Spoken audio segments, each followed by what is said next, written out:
You buy a house, looking to get a new start for you and your family.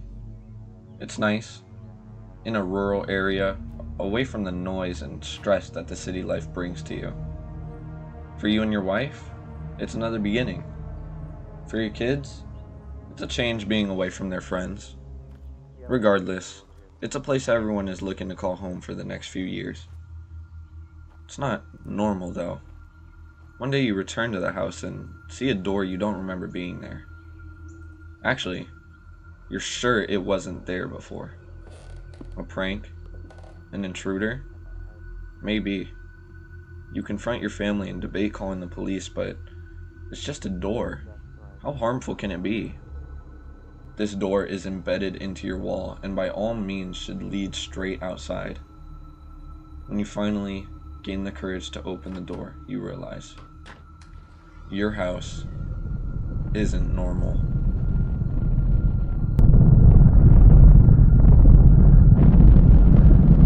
Now look y'all, this has been a video I've been very excited to make for a very long time. And today, we're going to be talking about House of Leaves. My favorite book of all time, the scariest book I've ever read, the most interesting and weird read I've ever had, and something that I've just been very excited to share because since I picked this book up, it has completely just engulfed my time and my attention into it. Now this book is written by Mark Z. Danielewski and fits into the genre of horror or ergodic literature. Now if you don't know what ergodic literature is, look at the screen. It's confusing, it's unconventional, and by definition, makes the reader try extra hard to even get through the text. You might have to read upside down, you might have to take a picture of the book and flip it. There might be different colors, different pages, different all of this, spirals even. Now before we actually get into the full story, because I will give you the full story, the lore breakdowns, the theories, all that. This is going to be a long one. I literally only found out about this book because Jacksepticeye made a video on a Doom mod that was based after that book. I have also made a video on this because I revisited it. I hadn't remembered any of what he played. I just remembered being obsessed with it. So after this video, if you have not seen that one, go watch that one. It should be posted right before this one. Literally 1-to-1, okay? And ever since watching that video, I was just, the concept of the book was fascinating to me, and we'll look more into it as we get the story rolling. Now I do highly recommend y'all picking up this book. I know, fuck, 700 pages. Look, a lot of them ain't even filled. It is worth the read. However, once again, I do want to give a disclaimer. It's not an easy read, and that's not because the themes of the book are impossible to understand or the verbiage it uses is overly Shakespearean. It's just fucking hard to read. You gotta turn it every which way, every who, wow, now. But, not only that, this book has multiple perspectives that can be hard to follow. Now, there's an original text that an old man named Zampano actually wrote. And then, the way the book is presented is Johnny, our main protagonist, finds these and he basically edits them in order because some of it was all a mess when he found it. So Johnny is reordering Zampano's text while also adding in his own footnotes with his own story. And even this, after the fact, has other editors that put together House of Leaves. Now the way you actually differentiate who's talking is that Zampano is in Times New Roman, Johnny is in Courier, and the editors post Johnny and Zampano are in Bookman. Now look, I know it sounds confusing. Trust me, I'll walk you through it. It should not be that hard the way I'm going to tell it. But just a fucking disclaimer if you decide to go pick this up. Not to mention an extra layer is that Zampano is actually writing about a movie that, you know what, you'll see. Now the book actually starts off in the foreword, which, who the hell reads a foreword? Me. You got it for this book. Okay. It basically just says that they are publicly publishing the book and distributing it. They added some appendixes, the index, and they fixed some of the translations that Johnny or Zampano might have made an error in. Followed by a mysterious message in Johnny's font on the next page. This is not for you. Now I want you to keep this in mind. "This is not for you" being the first official text starting the book. This is going to be very important for some of the theories later on, and honestly, keep it all in mind, okay? You're going to need all this info, bruh. Hey, yo! Now I want you to keep in mind this is actually before chapter 1, and in the intro, Johnny is introduced as a 25-year-old man from LA who is an apprentice at a tattoo shop who's best friends with a guy named Lude. Johnny often noticed this very old man in Lude's apartment complex who seemed to be near death.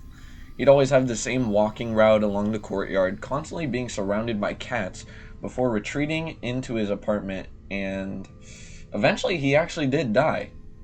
This old man called himself Zampano. Now, I want you to notice I do say that he called himself this. There's not any official documentation of this guy's name, as Johnny did research after the fact. And even though it's impossible to legally confirm that he was a documented person, Lude calls him to check out the apartment after his death. Lude was actually the one that found the body face down on the floor, and after calling the police to have the body moved, they began looking around the apartment right before people would collect his items and take them to God knows where. He had less than $300 in total valuables throughout the whole house, and Lude gives Johnny a warning about two peculiar things before they walk into the house together. One is all the cats were gone. The cats that before crowded the courtyard and surrounded Zampano. They're all gone.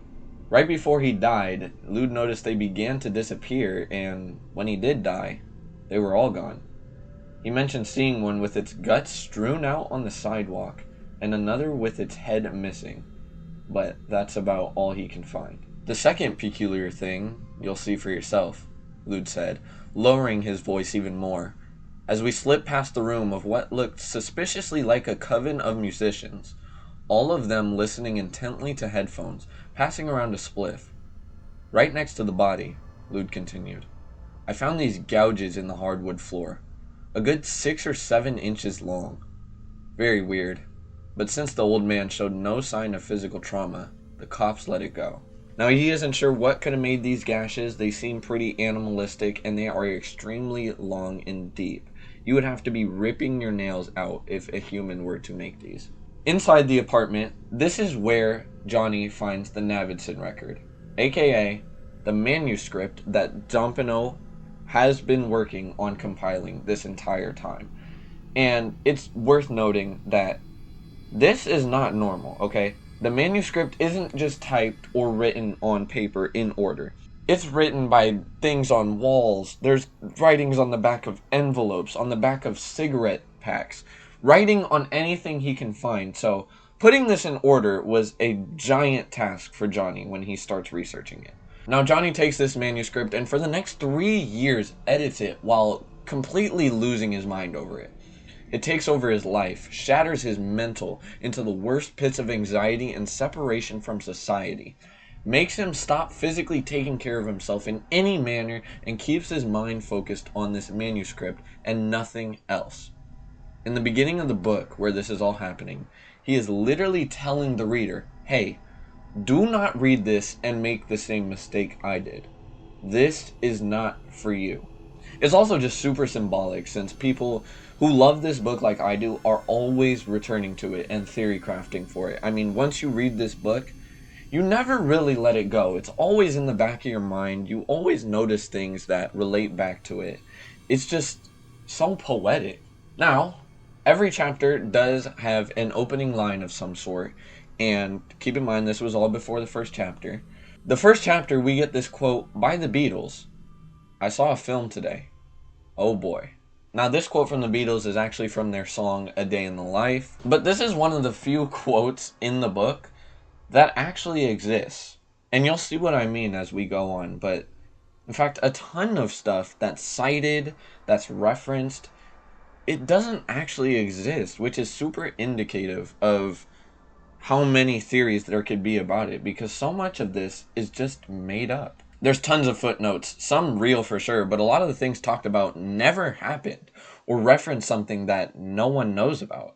Now, if I didn't make it clear in the intro, The Navidson record, which is what Zampano was writing his manuscript about, is a film, and it also ties back to that because everyone who's seen it are very unsure of the authenticity of the film, so you get a little parallel there. Now, this chapter just recalls Zampano talking a bit about the history of the Navidson record and how there's two pretty prolific scenes that people have seen. One being the 5.5 minute hallway, which is just a continuous shot the whole time, which is largely why people found it hard to disprove because there were no cuts. But there's also another one titled Exploration Number 4, and the cuts in this one made people think that it was part of a much bigger whole, and that the public was largely missing a big chunk of the Navidson record. Now, these films also weren't conventionally released, and finding them proved to be pretty difficult, as there were little copies floating around at any time in circulation. But still a good bit of people that have found them, and a little niche community that would debate on them. Now, over the years, some people have made video versions of the 5.5 hallway and Exploration Number 4. Maybe I'll play some of them on the screen just so you can get an idea of what it's actually like. We're about to go into more detail of it, but still, it's nice to get a visual. Now, these are pretty accurate and kind of detail what's so weird about them. I also want to keep in mind that in Chapter 1, Johnny doesn't really cut in anywhere. This is all Zampano's writing, but we'll see more of his footnotes in Chapter 2. And working into Chapter 2, we get this quote by Mary Shelley. This quote reads, "The labors of men of genius, however erroneously directed, scarcely ever fail in ultimately turning to the solid advantage of mankind." Now, if you don't know, Mary Shelley is the author of Frankenstein. I'm going to read these quotes out or just show them on the screen. They kind of allude to what's going on in the chapter, but ultimately they're not like super telling of what's going on, but you can definitely make some connections with them. Now, jumping into Chapter 2, we dive into the beginning of the Navidson record itself that introduces our main protagonist in the Navidson record, Will Navidson, a photographer who's going through a rocky part of his relationship with his girlfriend Karen, as well as their two kids, an 8-year-old Chad and 5-year-old Daisy. Seeking to find a new start, they move into a new house on Ash Tree Lane in Virginia, and Navidson sets up surveillance around his house, which we can assume was to create a compilation of their family's nicest moments. I mean, he is a photographer. He was probably planning to make a nice compilation of smiles, laughs, and just good memories they had together. Now, immediately, Chad is actually put off by the new house and thinks it's too quiet. He has trouble sleeping and says it feels like something's waiting. "What about the sound of the crickets?" Navidson asks. Chad shakes his head. "It's not the same. I don't know. Sometimes it's just silent. No sound at all." "Does that scare you?" Chad nods. "Why?" asks his father. "It's like something's waiting." "What?" Chad shrugs. I don't know, Daddy. I just like the sound of traffic." Moving along, weird. It also mentions that in the absence of Navidson, Karen becomes very uneasy in the house. Although she isn't always the nicest to him or ever actually shows him this need, her need for him is incredibly powerful. Now, Navidson actually never sees her anxiety, but as someone who presumably is watching the Navidson record and gets to see it through the security cameras, we can see it to be the truth as we watch her get relieved when he gets home, only to blankly tell him that the heater isn't working. So, we get to see the behind the scenes where she's like, "Hey!" He comes home and the heater's not working. Just a little detail that, Now, at this point on, all we've read has been Zampano's original writing, and Johnny is really just doing footnotes of the references he's using, or little spelling errors. But in this footnote, he starts telling a story about him and Lude going to pick up girls in LA. It's a longer footnote, and during this, Johnny mentions he doesn't have any special talent that allows him to swoon the ladies, besides his immaculate storytelling. Not like his life is particularly interesting, but he tells a fake one to draw interest and eventually sleeps with the woman. Real life talk no jutsu, if you ask me. I mean, this is crazy. So he talks about being a fighter on a boat where the captain tries to charge him for the ride. Now he doesn't have money, but he eventually goes on shore to find money and is confronted by a mugger who he fights off, and because he fought him off so well, he gets invited to an underground fighting ring by the mugger, and he fights like hell through multiple fights. The mugger then tells Johnny to bet on himself in the next fight, and Johnny finds out that he's been completely set up because the opponent is fucking massive. So this guy said, hey, bet on yourself. I know you've got this. Johnny says, yeah, man, let me put all my money down. Uh-oh. Sees Andre the Giant he's fighting. Just getting set up to lose his money. So because the mugger set him up to lose his money, now he owes the mugger money and he owes the captain money. You would think that the mugger got the money, but he actually runs off. Now, at this point, Lude is kind of trying to throw... He knows the story's fake, but he's trying to set him up. He said, hey, Johnny, just get to the part with the birds. You know, just trying to see if he could pull it off. And Johnny basically tells him that, okay, well, we'll get there. He basically ran off with the money, so now he owes not only the captain, but also the mugger. And he actually runs to the captain to get protection. So Johnny and the captain begin colluding with each other, and they decide that they're going to tell the mugger that this ship is holding very expensive cargo, that the captain is willing to sell him at a discount, and then the mugger can then go on and sell it at an even higher price. Everyone's happy, everything works, except there's no expensive cargo. For some reason, the mugger doesn't check the cargo before he buys it, and he completely falls for it.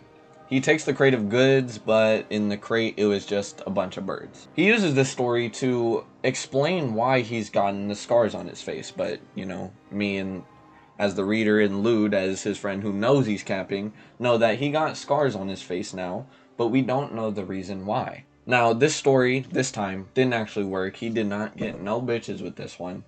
But he goes home to find out that his water heater isn't working. And that's his whole reason for telling the story, because he thought of it. Because Karen said that their heater wasn't working, so he told this long-ass story. What the hell? Now, while this story is pretty pointless, it does tell us a few key things about Johnny himself. It shows how willing he is to lie, and how open he is about his life during this book. It also just dictates how good of a storyteller he is, and we'll see why that matters later in the book. He's also not afraid to take up pages and pages to tell a story that's hard to follow, and trust me, he's pretty good at that. But before the chapter ends, we get a somewhat mysterious passage back in the Navidson record about Karen ranting to the camera that Navidson, quote-unquote, mentioned Delilah again. I've warned him, if he's not going to tell me who she is, he better damn not bring her up. Part of this move south was supposed to be about putting the past and all that behind us. He's been pretty good, but I guess he can't control his dreams. Last night, I wasn't sleeping very well. I was cold. It's the middle of May, but I felt like I was lying in a freezer. I got up to get a blanket, and when I came back, he was talking in his sleep. Delilah. Just like that, out of the blue. And I'm certain, because he said her name twice. Almost shouted it. Now, Navidson actually hasn't told anybody who Delilah is. Whether it be family, friends, or other photojournalists, no matter who he brought it up around, they never got an explanation for why her name haunts him like this. And later in the story, this passage reads, for years, photojournalists and friends have wondered who Delilah was and why she meant so much to Navidson. Those who have asked usually received one of several responses. I forget. Someone close to me. Allow a man a little mystery. Or just a smile. Quite a few colleagues accuse Navidson of being enigmatic on purpose and, so out of spite, let the subject drop. So they just think he's being fucking pretentious. They're like, you know what?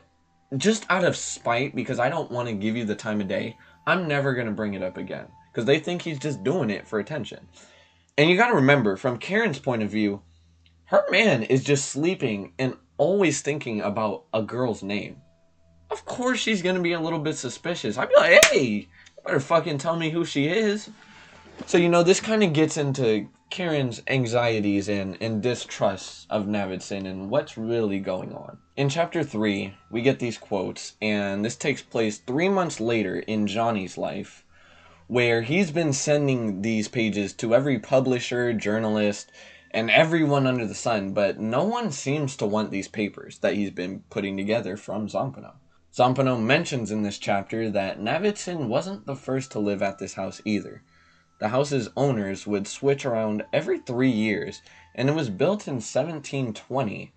So, considering the story takes place in 1990, it's had quite a few owners who have suffered in their own ways, but none would have been able to capture or explore like Navidson would. So every 3 years, bro, people are moving out of this house left and right. People are not staying in this house, and we'll soon find out why. Why does everyone buy this house and end up leaving in less than 5 years? Jumping into chapter 4, Zampano writes about Navidson and his family going to a wedding across the country. They come back and something's off about the house.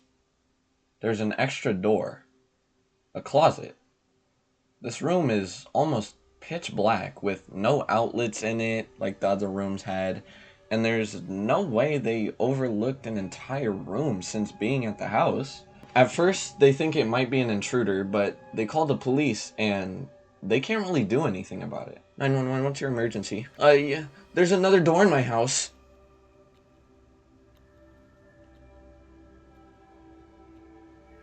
Sir? Take some meds. Now, nothing in the house was actually stolen, and why the hell would someone break into their house just to remodel their rooms?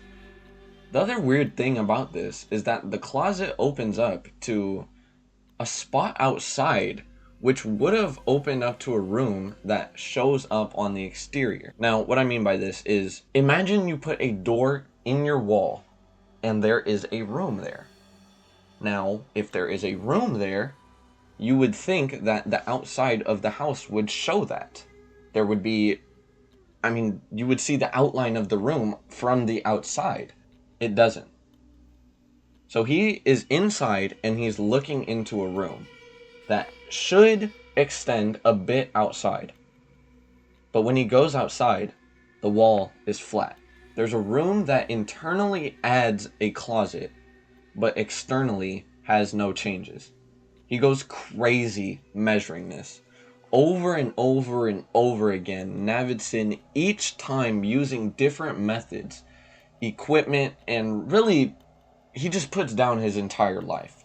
At this point, he just wants to figure out why the house is bigger on the inside than on the outside.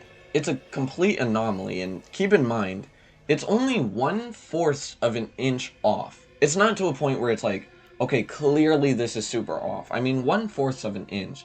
That could still be a mistake on his part. So he just keeps remeasuring. And after many attempts of doing this, he just calls his brother, who is a carpenter, named Tom Navidson, to come over and help. Now, it's alluded to in this writing that their relationship isn't great, and Will seems to be everything that Tom wishes he was, but nonetheless, they're brothers. Will is seen as the successful one. He's got a family. He's got a career behind him. Tom has kind of just been aloof, and you can see some of the jealousy in between their relationship. But hey, at the end of the day, they're blood. They grew up together. They're going to help each other. So Tom comes by. So when Tom gets there, they measure, and they still cannot eliminate this extra 1/4 inch. They call for more help, and we're introduced to Billy Reston, a college professor that Will Navidson met through his photography.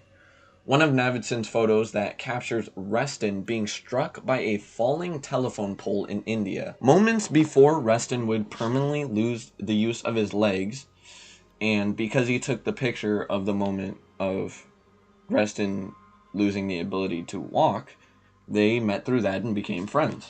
That was kind of their introduction. Reston comes down to the house and basically confirms that the interior is too long. Even longer than Navidson had thought. This is when Karen screams as suddenly the hallway begins to grow into a long and deep darkness. They can still see the end of the hallway, but it's still tens of feet longer. So as they're measuring this and shit, they're just confused and trying to work this out in their head. The hallway starts to extend even deeper in there. Now, at this point, we've been just looking at Zampano's writings, but Johnny is still rambling in the footnotes and talking about sorting out inks at his tattoo apprentice job one day when he suddenly feels an intense, heavy feeling of something staring at him. The air is heavy, he's sweating, his hands are clammy, and he's nauseous, finally deciding to go get water after a temporary paralysis, it seems. He is then surrounded by darkness, no longer in a room with his boss or peers. Something's behind him, staring with an intent of killing. He wonders how many times he will be stabbed or how exactly he will die here. It doesn't matter. Johnny is going to die. Until he suddenly whips his head to look, and there's nothing there. He gets himself together. His boss now annoyed that he's not doing his job, but Johnny's still very disoriented. After moving on from this later, he is stumped by a certain passage in the Navidson record, and he meets a girl who used to know him named Amber. In typical Johnny fashion, he calls her up to actually help with the translation of this section, but they end up having sex and a threesome with one of her friends. During having sex, for some reason, he begins to think about his pilot father who loved flying more than anything else. He remembers his father dying after being forced to swerve off the road by a truck driver. And we actually get an obituary in the back of the book. Local pilot, Donnie Redacted, died last Sunday en route when the Mack truck he was in swerved into a ditch and caught fire. Reportedly, the driver, who survived, had fallen asleep at the wheel. Throughout his life, Mr. Donnie was a dedicated flyer. As R. William Notes said of his friend, Donnie always seemed most at home in the sky. Born in Dorset, Vermont on redacted date, Mr. Donnie's family soon moved to Marietta, Ohio, where he graduated from Blank High School. After a stint in the Air Force, he worked for several years as a crop duster in Nebraska, a mail carrier in Alaska, and for one winter flew a spotter plane off the coast of Norway. Eventually, he took a job as a commercial pilot for American Airlines, though on time off, he enjoyed performing aerial stunts in regional shows. Late last year, Mr. Donnie decided to take a job as a pilot for Redacted Company in order to spend more time with his family. Tragically, during the standard physical examination, doctors discovered he had unknowingly suffered some time ago, probably in his sleep, a cardiac infarction. The results were sent to Oklahoma, where the FAA voted to suspend his ATP license for 6 months, pending further evaluation. No longer able to earn an income as a pilot, Mr. Donnie sought work at a trucking company. He is survived by his wife, Redacted, and one son, Redacted. Now, moving into chapter 5, this chapter starts off extremely boring, I will not lie. It talks about echoes for like 5 pages straight, the origins of them, the Greek roots and Latin words that led to the word in them that led to them being called echoes, and even some formulas detailing how they work. Johnny, like me, was pretty confused on the significance of this chapter, but Johnny begins talking about the monster that he feels has been watching him. At the bar with Lude, he starts getting this strange feeling and tells Lude about the claws made out of bones that created the scratches on Zampano's floor. Lude blows it off, saying, claws aren't made out of bone. And then Johnny goes on in this deranged, long-winded speech that's extremely hard to follow. You can see here, his word, my word, maybe even your word, added to this, and ringing inside me like some awful dream over and over again, modulating slightly, slowly pitching my own defenses into something that's entirely different, until the music of the recurrence drew into relief my own scars drawn long, and it goes on, okay? He's just yapping and yapping, and keep in mind, Lude's kind of just sitting here like, light cradled borders, other lands, sweeping in the world, like a whisper, a hand, even if salmon scales still slip through words as easily as palmed prisms of salt will always slip through fingers. Eventually, Lude stops him in the middle of this rant and asks if he's okay. Johnny seemingly spaced out and shifts the topic to a girl who he calls Thumper. Even though he doesn't know her actual name, it's just a nickname that he gave her. This girl's been coming to his tattoo shop, and he is absolutely floored and enamored by this girl. Absolutely star-stricken, a level above crush. Every time she walks in the room or does anything, it is like the Messiah has just blessed him, the way he praises Thumper. Flashing back to the actual story and Zampano's writings about the Navidson record, Karen is busy pretending everything is normal, and Navidson is still obsessing over this house's impossibility. Remember when I said their marriage was rocky? Well, first of all, a house that doesn't make any sense and is driving the husband insane while the wife wants nothing more than to pretend it doesn't exist is not going to help that. But more importantly in the story, one day they have an argument, and because of this argument, they don't realize for quite some time that their two kids are missing. They search the entire house, and Navidson notices something strange. He can hear them yelling. He can hear them calling out. But the calls are echoing. No room in this house is longer than 25 feet, and certainly not spacious enough to be echoing except for one place. The impossibly long hallway. The terrifying implication of their children's shouts is now impossible to miss. No room in this house exceeds a length of 25 feet, let alone 50 feet, let alone 56.5 feet. And yet, Chad and Daisy's voices are echoing, each call responding with an entirely separate answer. Now, if you do notice, this is the first time I actually showed the word house being written down in the story.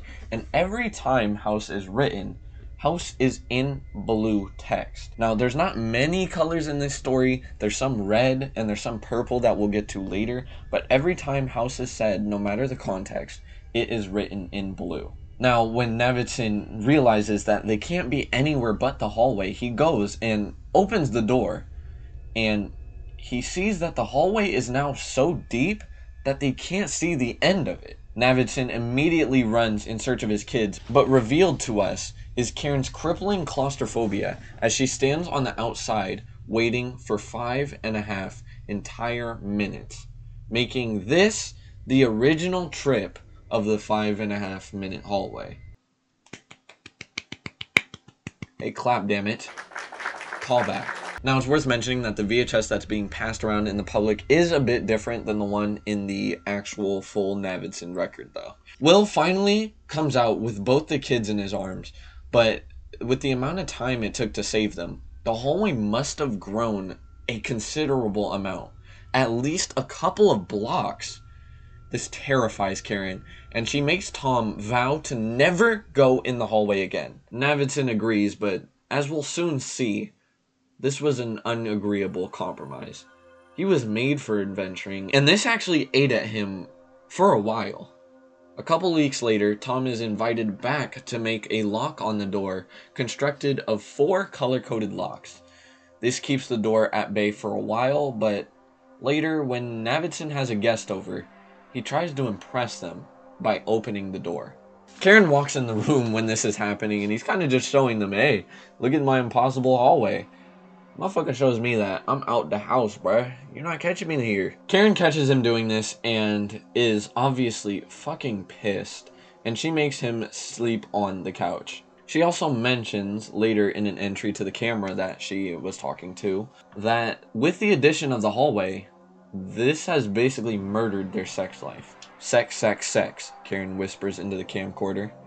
It's like we just met when we got here. The kids would go out and we'd fuck in the kitchen, the shower. We even did it in the garage. But ever since that closet thing appeared, I can't.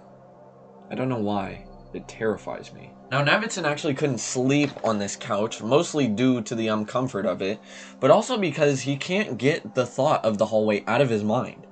He grabs a camera and, extremely early in the morning, goes out on an expedition. Zampano loves to credit Navidson for his genius with his camera shots, and he spends a large portion of this chapter just glazing Navidson for the camera work, and then decides to cite hundreds of authors in the footnotes. Now, this is extremely just weird for Zampano to do, especially considering a lot of these people aren't even photographers at all. Johnny mentions that this is also an extremely odd choice, and it alludes to the fact that maybe Zampano was losing his mind a little bit as well. Continuing as normal though, Navidson walks through the hallway, and during his pitch black excursion, he freezes after hearing what he believes to be a growl. He goes to turn around to escape the hallway, and he's ventured so far in at this point that he can no longer see the light that the entrance offers.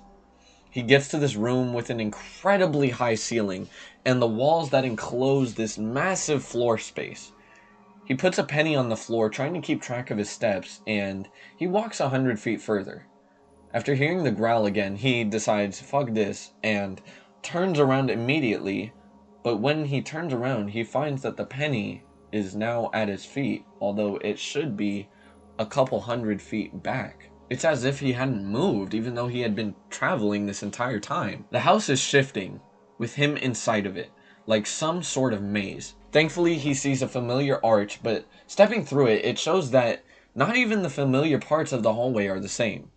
He then comes up with the idea of using the echoing sound to try and find his way to the entrance. "I'm in here!" he shouts over and over, listening for the returning echoes until finally he hears a child's cry calling out to him.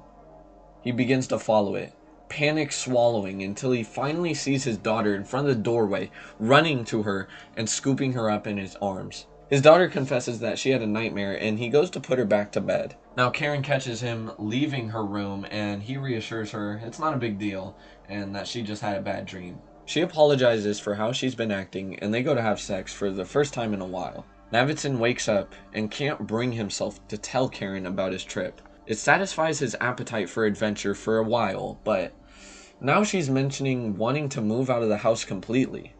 He is certainly not okay with this, and he finds it unreasonable that Karen expects him to not explore. Keep in mind, all that we know about how they feel about this is being confessed to various amounts of cameras in confidence.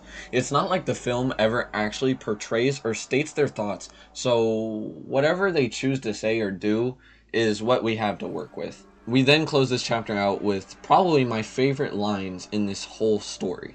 I also want to mention before we get into this, Navidson's night trip that he took without anybody knowing is referred to as Exploration A. At which point, the study door suddenly swings open and Daisy, wearing a red and gold dress, barges in and begins tugging on her father's sleeve.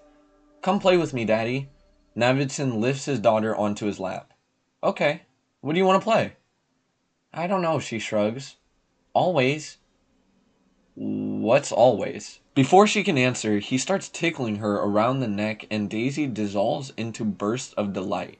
Despite the tremendous amounts of material generated by Exploration A, no one ever commented on the game Daisy wants to play with her father, perhaps because everyone assumes it's either a request to play always or just a childish neologism. Then again, always slightly mispronounces hallways.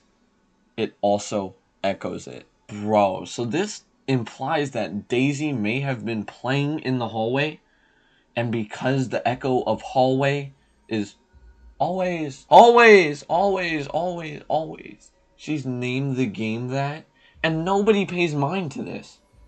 It's super weird, and it just goes to show that we might not know how much time they're actually spending in this anomaly of a room. Now, meanwhile in this chapter, Johnny is having a nice morning when at work his boss tells him he's a bad artist. Remember, Johnny is training to be a tattoo artist, and despite his horrible art, his needle packing is immaculate, and that's kind of why he's kept for the job.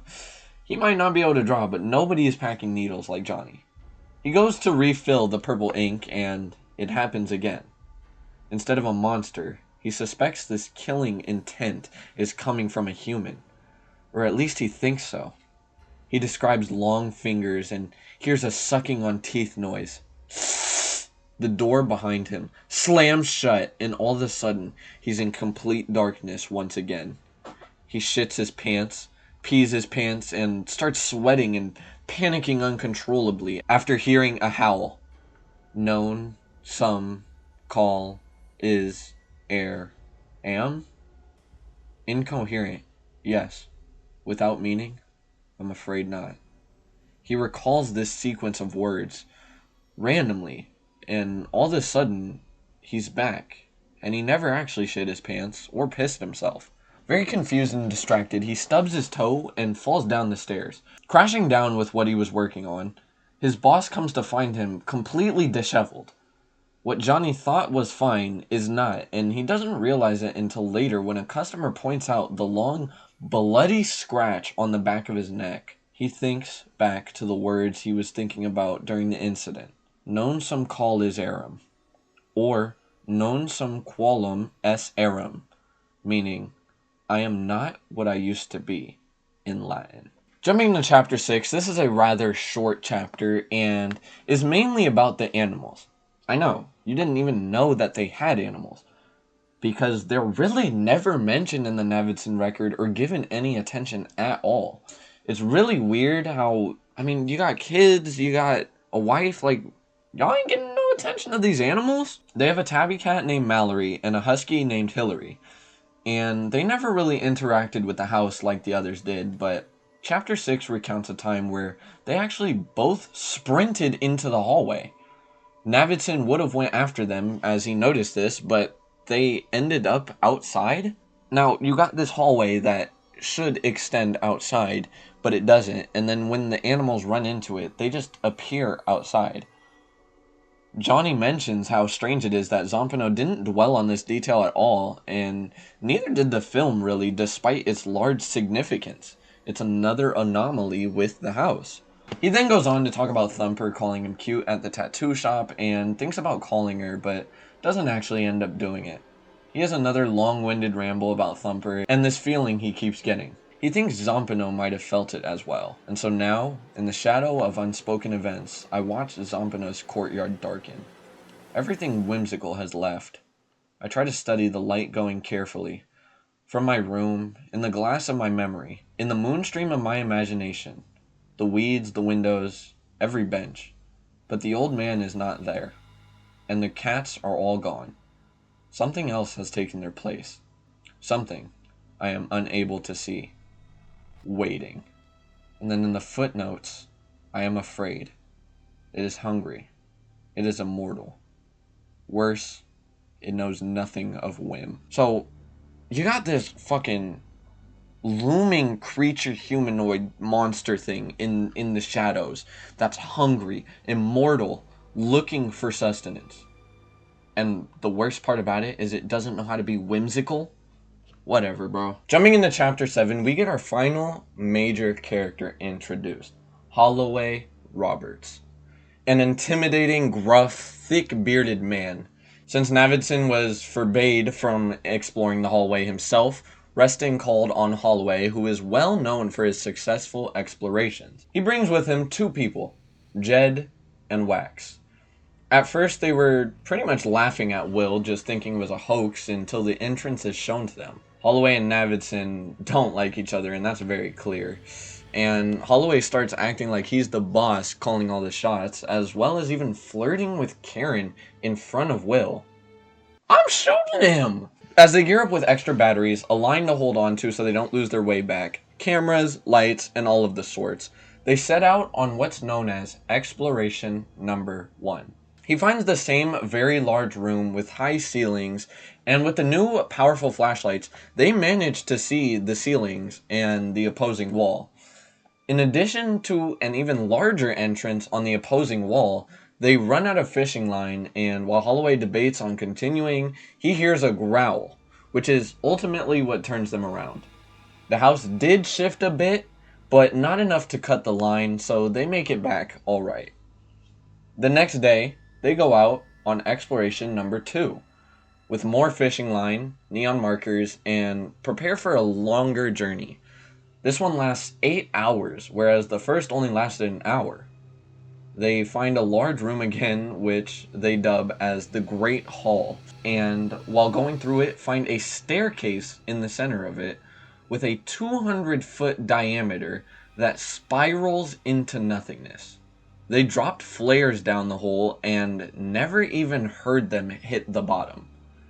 When they get back and watch this footage back, Navidson cannot contain himself anymore and leaves the room. Tom tries to get Karen to allow Navidson to lead the next expedition, but she refuses, telling Tom how she wants to grow old and raise their kids together, not have him die in a mysterious house.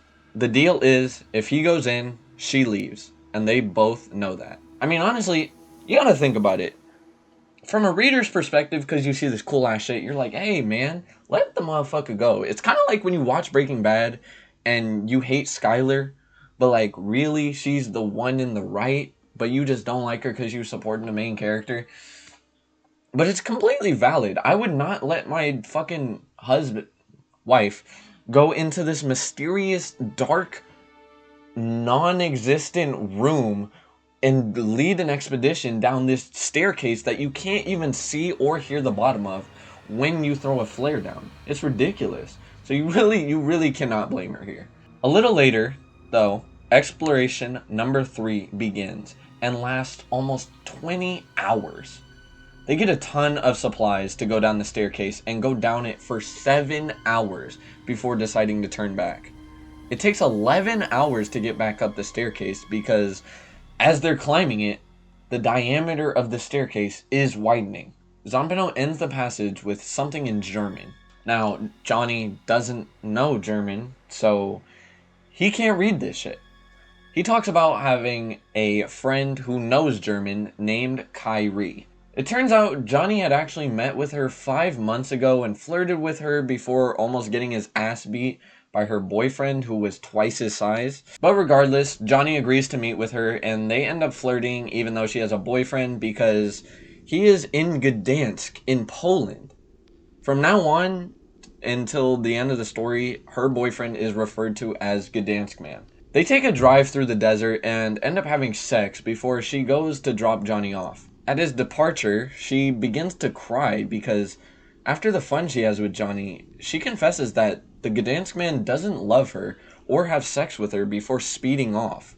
He also forgot to ask about the German passage, which is the whole reason they met in the first place. Returning to Zampano's writing of the Navidson record again, Holloway prepares for the next exploration and wants to bring a rifle and a compass. Karen goes out to buy a compass, only to find out that the compass in the house doesn't work. It just spins and can't decide on which direction is which. At this point, Daisy is pretty... I know we haven't really mentioned the kids, but at this point, Daisy is pretty glued to her dad Navidson's hip, while Chad spends less and less time in the house. He spends tons of time outside and comes home to school on this day with a bruised eye and a swollen nose. On another camera, we witness Wax talking to Karen and they start flirting. They end up sharing a kiss. Now, keep in mind, we are recalling events that we are watching through a camera. Navidson, when this happened, does not know that they kissed. So she's basically just cheating on him. She cheated, okay? She cheated, Kyrie's cheating, everybody's cheating in this bitch. Cutting back to Johnny, he gives us a little bit more insight into his life, talking about ending up in several foster homes after his father's death, and he would get into a fight practically every day at school until being taken in by an absolute fucking menace named Raymond. Raymond, who becomes his stepfather, was an ex-Marine who was not gonna tolerate his fighting habits. He tells Johnny if he fights again, there will be problems, and the very next day, in Johnny fashion, he goes and fights. And this time he's expelled from school. He's met with nothing other than get in the truck. He said he's gonna take Johnny to the hospital for his wounds. But before he did, he took him somewhere else, where no one was around, and beat him to the point of chipping half of his tooth and leaving permanent scars on his face. Wow. So we get a bit of insight as to where those scars that he said he got in an underground fighting ring were from. And his stepdad is abusive as hell, and he cannot stay out of trouble. He says, you know what, son? I'm going to take you to the hospital. but I'm gonna give you a few more scars that you gonna need the hospital for first. It's crazy, and Raymond is just so unlikable. As we keep going on, he just gets more and more intolerable. It fucking sucks. Now, Chapter 8 is titled SOS, and it details the events of Exploration Number 4. At first, it's pretty uneventful with Holloway's team in there, and pretty soon, just because of the distance, they lose radio contact, and that leaves the people in the house just waiting. Nothing is really happening until all of a sudden they hear 3 short knocks, followed by 3 long knocks, followed by 3 short knocks. This is Morse code for SOS, but they can't even find where the knocks in the house are coming from. The way Zampano details the film is that it's also an SOS containing 3 short shots, 3 long ones, and 3 short ones while this is happening. So the way that Navidson kind of set up the video is that it kind of mirrors the Morse code. Karen would rather call the police, but Navidson says, "I waited too long with Delisle. I'm not going to do it again." This name stops her in her tracks, and she sits on the couch while they gear up. So he just fucking powered her down as far as I'm concerned. Johnny cuts in and says he called Thumper, but she didn't pick up, and talks about how hard it's been to get out of bed these past few months. He checks his phone in the morning, and a girl named Ashley wanted to see him, but he didn't know who she was, nor did he hear the phone ring. He goes into work, and Thumper's there, and begins to tell more fake stories to Thumper, with his boss occasionally tuning in. They go to a Thai restaurant and talk about sex stories, and eventually Johnny starts talking about Zampano, the attacks he's been having, and his life falling apart. She's just there listening, but he almost starts sobbing, so he stops. She drops him off at his house after a hug, and that's where that chapter ends. Pretty short, but followed up with a long Chapter 9. Chapter 9 starts with Johnny's footnote on how he planned to talk to another girl who was one of Zampano's scribes about Zampano's script, but he was super worried and finicky about leaving the house. However, he manages to finally leave. And we've kind of noticed this, there's been little details that Johnny is getting more awkward and more unsure of social situations, and he doesn't even want to leave his house now. He's talking about it's been harder to get out of bed, so there's definitely some effects that have been messing with him. They're not very clear yet. As he's walking, a truck hits him and completely pulverizes his legs, and everyone starts screaming. There's a fire because of the gas leaking out from the now totaled truck. Only, once again, this didn't happen. He hallucinated it. He then talks about the meeting with the girl, which was pretty normal until she randomly says, "I won't let you fuck me. But if you want, you can come on me." And then he straddles her on the floor while jerking off and getting fingered until he busts on her chest, and she licks and swallows it. Thanks, Johnny.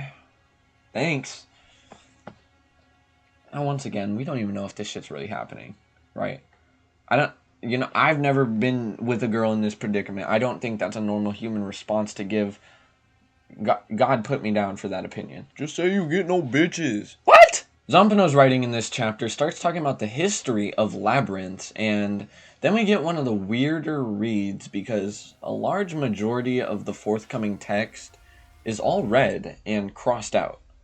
Keep in mind the text is always black besides if the word house is said, and it's a story. It seems like this story is one that Zampano tried to get rid of, but Johnny attempted to salvage it. It's a passage about the myth of the Minotaur in the labyrinth. Daedalus designed and made this labyrinth to hold the Minotaur for the king, a common Greek legend. Zampano goes on to add a theory to this story where the Minotaur in the labyrinth was actually the son of the king who Daedalus made it for. He didn't want to just kill the Minotaur because he still loved his son, but he couldn't be seen with it because it would tarnish his image. He created the story of a man-eating monster being held in this labyrinth so no one would go into it. But then a drunk guy named Theseus went in it and killed him. The king, obviously saddened by his son's death, had to hide his pain and couldn't blame anyone but himself for putting him in there. However, he had to praise Theseus as a hero to the public. We'll return to this later, so just keep this in mind, Looking at the other events in the chapter, we get to see what's actually happening during Exploration 4, and They attempt to go back to where they left off last expedition, only instead of 7 hours, it took 3 days and nights to get there. The house is still shifting. At the bottom of the staircase, they actually made it to the bottom, and they begin roaming for hours. And Jed and Wax, although usually very confident in Holloway, ask him if he's sure where he's going. Keep in mind, the downstairs area, this labyrinth is just flat stone. There's no real landmarks to mark yourself with. It's just stone walls, the same doorways over and over, and it's a windowless, almost textureless, completely dark rooms in which nothing is there to really keep track of where you're going. Holloway, mad at their denial, gets angry and destroys a hole in the wall, only to unleash more labyrinth behind the hole. In turn, the book also gains a hole in it, and these holes, much like the labyrinth, there's just more text and there's more rooms, and this is where it gets a bit difficult to read. This is the first time where the reader actually has to put some effort in.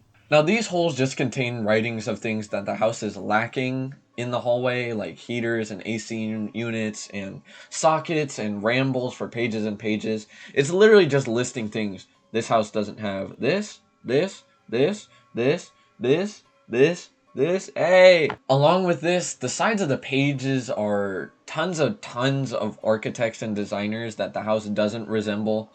So it's like, this doesn't look like his work, or his work, or her work, or his work, or his work. A lot of these people aren't architects also. Some of these people don't even exist. You know, just goes to feed into it more. But the team notices that their supplies are just about cut in half, so they try to turn back. However, the staircase is now much further away, and once again, the house has grown.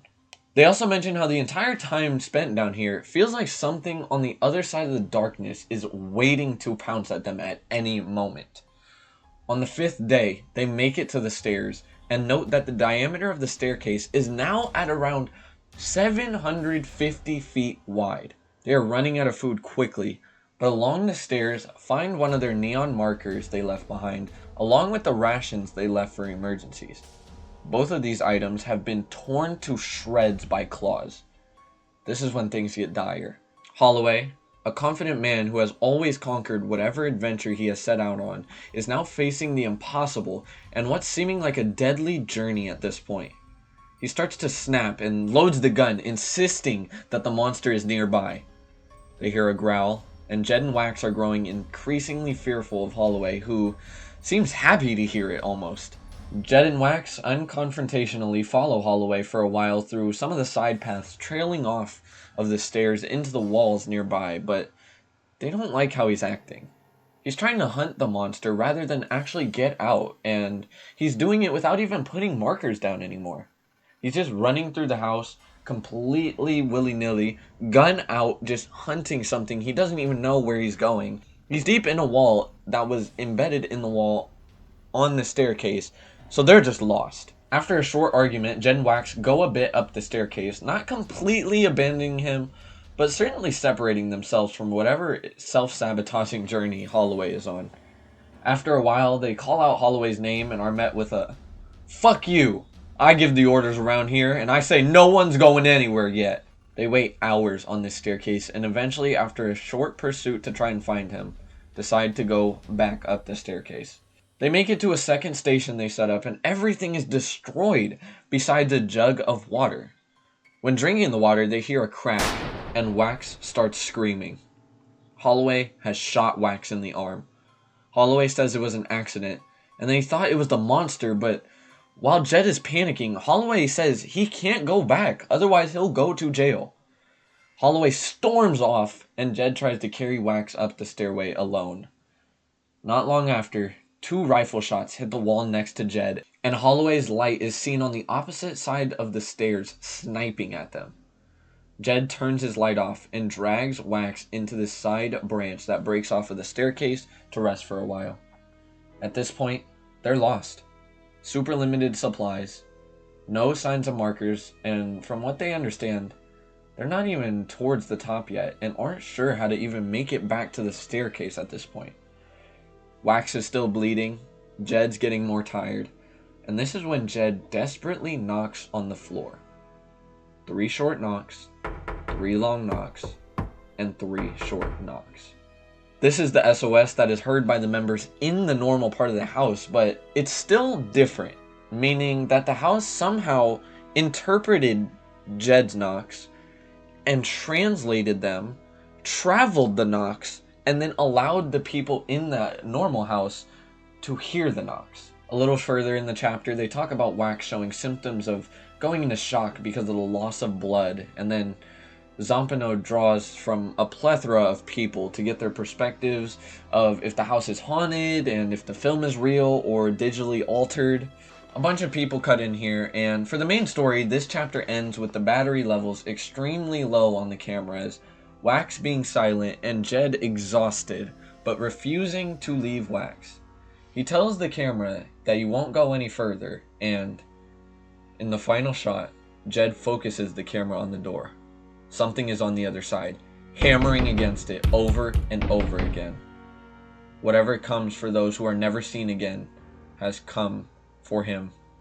And Jed can do nothing but focus the camera on the hinges as the door slowly begins to give way. So they're stuck at the end of their luck, and something is pounding on the door. And this is when Johnny cuts back in. Fucking yapper. Johnny talks about how his mother actually isn't dead, and you may have been thinking, this is the first time we're actually hearing about his mother. I mean, we've heard about his stepdad, we've heard how his real dad died, but there's been no mention of his mother, really. Well, he says that she's not dead, but telling everyone she was made his life a hell of a lot easier. He also mentions not having any tattoos, just scars all over his body, despite his profession. Looking back on his childhood, he tells a story about meeting a ghost in a dining hall at school who was sighing and said his name for whatever reason. Now, I'm not really sure what the significance of this part was. He just kind of threw in a story that he heard a ghost say his name in a dining hall. I don't know. In present day, though, he goes to meet up with a girl, Ashley, the one who wanted to talk to him beforehand, but he didn't know who she was. Turns out she had worked with Zampano, probably as a scribe. Ashley tells him that they actually met before, but to avoid the awkwardness of letting her know he doesn't remember, he just goes along with it and ends up having sex with her in traditional Johnny fashion. She reveals that she's actually engaged and only went through with this because of the memories they had in the past. She says they met in Texas and kissed, but never made love. She was haunted by this, and considering her marriage was in 4 months, she had to do this to settle her mind before settling down and getting married. He then tells her, "Ashley?" She pauses. "Yes?" "I've never been to Texas." So once again, cheating is just an extremely common theme in this book. She's just cheating on her fiance, and she's like, "Well, yeah, I wanted to settle our differences because, you know, that time we kissed in Texas." Johnny ain't never even been to Texas. She just slept with Johnny for no reason, bruh. He talks more about his panic attacks, and then at the superstore, he randomly sees this girl named Haley. He introduces himself to her for whatever reason, asks if she wants to go home with him, and shockingly, she says yes. I don't know, dude. Johnny has to be the most attractive man, but keep in mind, like, at this point, he's kind of letting his life go. Like, things are slipping from his mental, and his physical is not being kept up with that much either. He makes a point about her bad breath, but they smoke, have sex, drink a little, and then cuddle, where Johnny falls asleep, hoping she'd do the same in his arms, but when he wakes up, he realizes she's gone. No note or anything. He's actually a little bit upset about this, but a few days later, he hears her on the radio, and talks about how she met with a guy with tons of books, papers with writing scattered everywhere, and writing/drawings on the walls in this stale studio. She couldn't understand any of it, and when he dozed off, he started screaming and yelling terrible things about blood and mutilations and other crazy shit, quote unquote, which scared her and made her leave. This is for Johnny's first time really seeing how much these writings have actually affected his life and his health, and it instantly sends him into a panic. Someone who he was tender with, he realized that he horrified, and he starts scrambling and talking about needing more locks on his doors, Which, Johnny, I don't think that's the answer. I think you're going more insane by doing this, but who am I? He sees the walls crack around him, hears the windows shatter, and knows that outside that door, down the hallway, it's coming for him.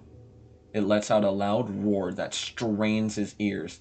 The floor beneath him falls into a void, and his room starts to stink. Only none of this is actually happening. The lock and chain on his door are still holding, and everything's normal. He tries to relax and realizes all the buttons on his coat are gone before whispering an apology to Haley alone in his room, which stinks of gore, in his words. Now, we actually get a note from the editors, which interviewed Haley after this book was published, and they threw it in. And she says, I think Johnny was a little off here. I wanted to write and tell you about it. We actually had a pretty rad time, though his screams were really weird and definitely scared me. He was very sweet and really gentle and kind of crude, but we still had a lot of fun. It did hurt my feelings, the part about my breath. Tell him I've been brushing my teeth more and trying to quit smoking. But one part he didn't mention. He said the nicest things about my wrists. I was sorry to hear he disappeared. Do you know what happened to him? Haley, February 13th, 1999. So, Johnny disappeared? This is... Wow. So after the fact, after the book, after all the writings that we're going to get through, we find out that Johnny is missing. And we have no idea where he is, apparently. Now, this is where the chapter ends, and that brings us into Chapter 10. Chapter 10 starts off with Navidson, Tom, and Reston gearing up to go rescue Holloway and his team in the hallway. Up until this point, it's been mentioned a couple times, but it's brought up again how the house may change depending on someone's mindset. If they think they're close to a specific point or an exit, it may shift to actually be that way, and the more helpless they get, the harder escape may seem. I mean, this would make sense. You gotta think, Jed and Wax are very anxious about the whole thing, and then the staircase begins to widen, it begins to get bigger than it originally was. They think they're farther from the exit. This theory would make sense. As Navidson and his team approach the staircase after making it past the Great Hall and examining that Holloway and his team are nowhere to be found, Tom tells Navidson that he can't go any further. Navidson snaps back and asks if he's just abandoning them, but when he takes a closer look at Tom, he's pale, out of breath, and sweating. Navidson realizes what kind of mental state his brother's in, and he lets his brother stay at the top of the stairs as Navidson travels down, with Reston offering to go. Now, I want to just mention that Tom is the only guy who's been normal. Like, this big-ass labyrinth in branching off in your house that you're not even sure if it exists, and people have been so willing to just explore it. It's like, yeah, I'd be fucking scared to go down the stairs of darkness and deceit and doom as well. Cutting back to the story, keep in mind, Reston is a fucking paraplegic. Like, you cannot go down these stairs, sir. And he's offering to go down these fucking, like, seemingly infinite amount of stairs in his wheelchair. And at this point, the stairs were estimated to be about 13 miles down. So ultimately, he stays at the top. However, after only 5 minutes, Tom and Reston hear something. And as they look down, Navidson has already reached the bottom within 5 minutes. It's only about 100 feet down now. And this would play into the theory that your mindset actually changes how the house acts. You know, when Holloway's team was going down, they didn't know that if there was a bottom. Navidson knew, so maybe he got there a little bit quicker. Reston then manages to hobble his way down, and Navidson goes back up to get his wheelchair and bring it down, and Tom still decides to stay at the top. Reston, after getting it to the bottom, then starts getting nauseous and even vomits, while Navidson suspects it's similar to seasickness. Johnny comes through in the footnotes, saying that since hearing Haley on the radio, his condition has only worsened. He's more anxious, wakes up in constant terror, can't get any quality sleep, and every bone in his body is constantly aching. Even his voice, because he's constantly screaming in his sleep. He goes to a doctor and gets prescribed some medicine, as well as sells his radios and CDs on the side of the road for some spare money. He fears these pills will make him unable to deal with the imminent threat of that monster, and doesn't trust the medical professionals now. He crushes the pills and throws them away. He thinks there's no place for him in society, and his doom is only getting closer and closer. At this point, he's willing to die before going to a rehabilitation center or any psychiatric ward. To put it politely, no fucking way. I know what it means to go mad. I'll die before I go there. But first I have to find out if that's where I'm really heading. I've got to stop blinking in the face of my fear. I must hear what I scream. I must remember what I dream. He then plans to go buy a gun and then suddenly feels like his entire city is at war, describing hearing cannons and multiple gunshots outside of his apartment. He goes to look outside and realizes it's the 4th of July. There's no gunshots, chill. You're in a suburban area, Johnny, relax. Now, with the realization that it is the 4th of July, he realized that he missed his own birthday, which was coincidentally the day he was in bed with Haley. The writings and the house have consumed so much of his life at this point that time is imperceivable to him, and he never knows what the date is anymore. Back to Navidson, he and Reston are pretty aimlessly walking around down here, finding scant traces of all their stuff. They set up camp for the night, not hearing any noises, look for another day, and towards the end of that second day, which would make it Holloway and his team's 9th day, they hear a whimpering cry. They follow this cry for hours, searching for its source, and during their search, Tom tells Navidson that something's wrong with Karen over the radio. Focused on his expedition, he kind of blows it off, and they eventually find where the cry is coming from. It's behind a wall. They go through this series of rooms, each stranger and stranger, and even finding a locked door with no doorknob, which is a real irregularity in this place. They determine that the cry is coming from behind the door, and do you remember that banging that Jed was filming at the end of the last chapter, before when he was accepting his demise? Turns out that it was Navidson shoulder bashing the door with no handle, and once again, Reston, Wax, Jed, and Navidson are reunited. With a short-lived relief and a nice reunion, 2 frames in this film completely change the story. In the first frame, they're happy and hopeful to be found. In the next one, a bullet cracks and soars through Jed's head, painting the wall with brain matter. Now, I love the way the book just reads, as you can see on the screen. It just, like, the way that the bullet is traveling and the way that the reunion has gone, it perfectly uses the space of the book to tell that story. We also get a comment from Ken Burns talking about Navidson's camera work, but in the footnotes just reaffirming that we don't really know what's real and what's not in this story. Johnny says, as you probably guessed, not only has Ken Burns never made any such comment, he's also never heard of the Navidson record, let alone Zampano. So it's still very hard to tell what's real and what's not in Zampano's writing, but Navidson tries to carry Jed and Wax away while getting Tom on the radio, and unexpectedly, Reston begins to return fire with a gun that he hadn't informed anyone he was bringing. So, remember, it's completely dark in here. All you're seeing is a little sparks from barrels. You got this paraplegic shooting into darkness at this big-ass gruff lumberjack-like man who's also shooting at them and thinks that they're a giant monster. I also want y'all to notice some of the parallels between the Minotaur and the monster. Come on now, pick it up. Now, they're not able to see if their bullets are connecting, but eventually the bullets stop coming from Holloway and stop coming towards Reston and the rest of the group. In some frames, we can see the outline of Holloway's body still there as he's caught lifting his rifle in the frame. And as he's caught lifting his rifle in the frame, other loud bangs are coming from an unknown place until they examine that all the doors behind Holloway's figure are rapidly shutting, and Holloway is continuously fighting until finally the doors closing catch up to him, and then complete silence. They began preparing a makeshift stretcher for Wax and let Tom know, now that they can finally get him on the radio, that they'll be on their way back. Chapter 11 focuses on the relationship between Tom and Navidson. Navidson has lived his life through force and anger, taking whatever he wants and working to live as he wants, while Tom has taken a more passive approach to life, just accepting whatever passes his way.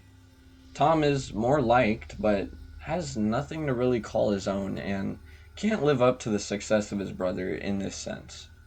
We also get a mention of an 8-year period where the two brothers weren't on good terms, and Tom picked up alcoholism and substance abuse during this time due to an implied jealousy of Navidson's success when the two had previously been inseparable in their childhood. These two are then compared to the biblical story of Jacob and Esau. Esau is a hairy, dim-witted hunter, and Jacob is a smooth-skinned, cunning intellectual. Their father vows to give Esau a paternal blessing whenever he brings him some meat, and Jacob and his mother work together to trick their blind father into thinking it was Esau giving him the meat. Therefore, Jacob receives the blessing, and after Esau finds out, he cries and vows to kill him. Jacob then goes to see God because of the blessing, and after years pass, they eventually see each other again, and Esau forgives Jacob. Which brother is which in this allegory, though? We'll never know because Zampano had a whole section dedicated to two brothers, but scrapped it, maybe because it was too personal, either alluding to him having a brother, or maybe he had two sons, or maybe it was just too deviated from the film that he was covering. But regardless, these are scrapped. Either way, the scribe who he was working on this with ended up finding the pages completely torn up in the trash in Zampano's bathroom and covered in Zampano's blood. That's kind of all that's just left there. We don't know. Now, keep in mind that back with Navidson, while all this shooting is happening down below, Tom is just posted up at the top of the stairs, pretty scared and even more bored. So this section of the book focuses on some of the entries he would record to his camera during this time period. He tells some humorous stories about a boat captain shitting his pants, Dopey the dwarf fucking a penguin, making hand puppets, and even jokes with Karen about ordering him a pizza in there. Him and Karen go through several dialogues where she says Daisy has been hearing the voices of several people. Karen has also, during this time, although I haven't mentioned it, she's just been buying a lot of feng shui and weird shit to make the house just seem more normal. All of those items that she's bought to distract herself have disappeared, and now she really plans to leave this place because she can't mentally deal with Navidson constantly being at risk. I think it's even more horrifying because the house isn't, at this point, it's not intentionally attacking people. It's not actually evil, it's just happening. Shit's just going on, and it's unpredictable, it's unreliable. You don't know what the house wants, how it even exists, or what's going to happen next. So while it's not evil in nature, it's still just such a threat because of how ambiguous its motivations or desires or even the functions of the house are. Eventually, Navidson radios in, updating Tom on everything, and says he needs him to meet him at the bottom of the stairs. Tom tells Navidson that he's too scared, but attempts anyway, and as he's going down, he sees the staircase above him stretch into an eclipse before returning to a circular shape. Nervously, he says, "You're here, aren't you, Mr. Monster?" Before hearing a deafening roar right next to him. He sprints back up and informs Karen that he's going to return. Now, he just sprinted back up and told Karen. As far as Navidson's concerned, Tom should be at the bottom of the stairs, but he did not update Tom. Johnny, of course, has come through with his own stories during this time in the footnotes, and I saved them for the end just because it's an extremely off-putting story. It starts with him in the present at work, and he randomly screams, "Permanently? Are you fucking loopy, man?" While in his anxiety-filled weird haze that he's been in. Thumper goes to comfort him, and he almost confides in her and tells her everything before recounting a story from last December, a month before he even knew Zampano. He talks about writing out Lude's list of people he slept with during this month, as well as some of the purchases Lude made. Now, the editors actually add some emails sent to the editors by some of the women, after the fact about lewd. He goes on to talk about his own sexual experiences this month, listing off a numerous amounts of girls before he finally gets to the point of the story, really. At a bar one night, he hit it off with this girl named Johnny. Yes, she shares the same name, but it is spelled a little bit differently. This girl was also called Sled, but her real name was Rachel, so I don't know. Who knows?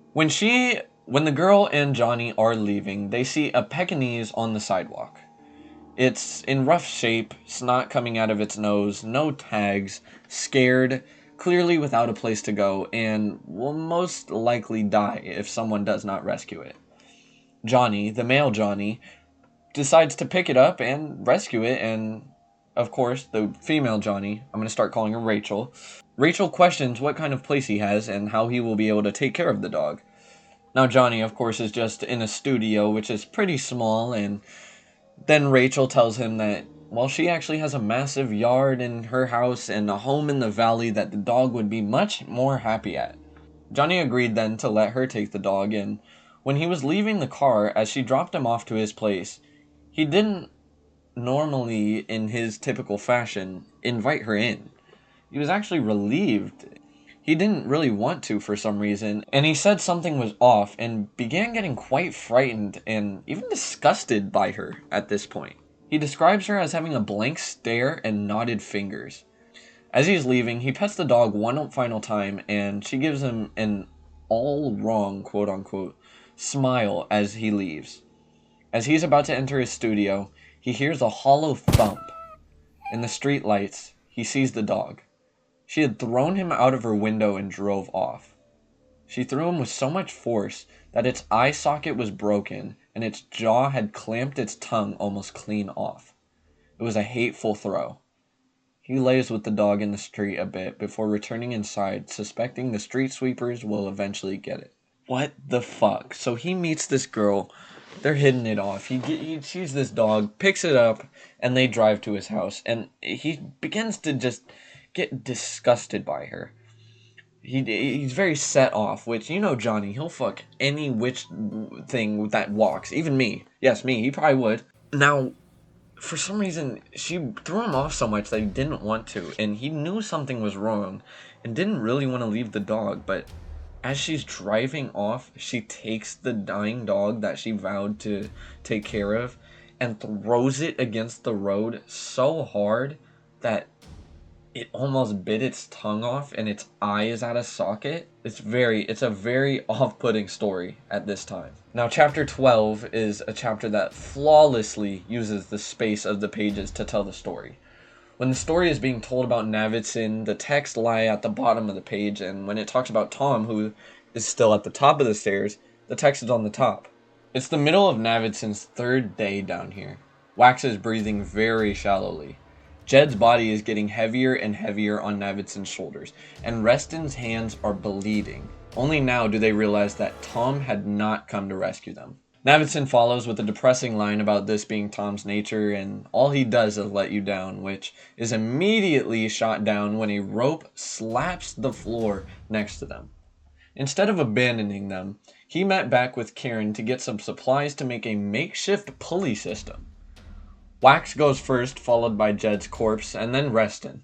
Each time someone has successfully made it to the top, Tom throws a quarter down to alert them. While Reston is rising, the slack that's at Navidson's feet suddenly starts to vanish, and the rope he's holding on to speeds up to a rate that burns his hands.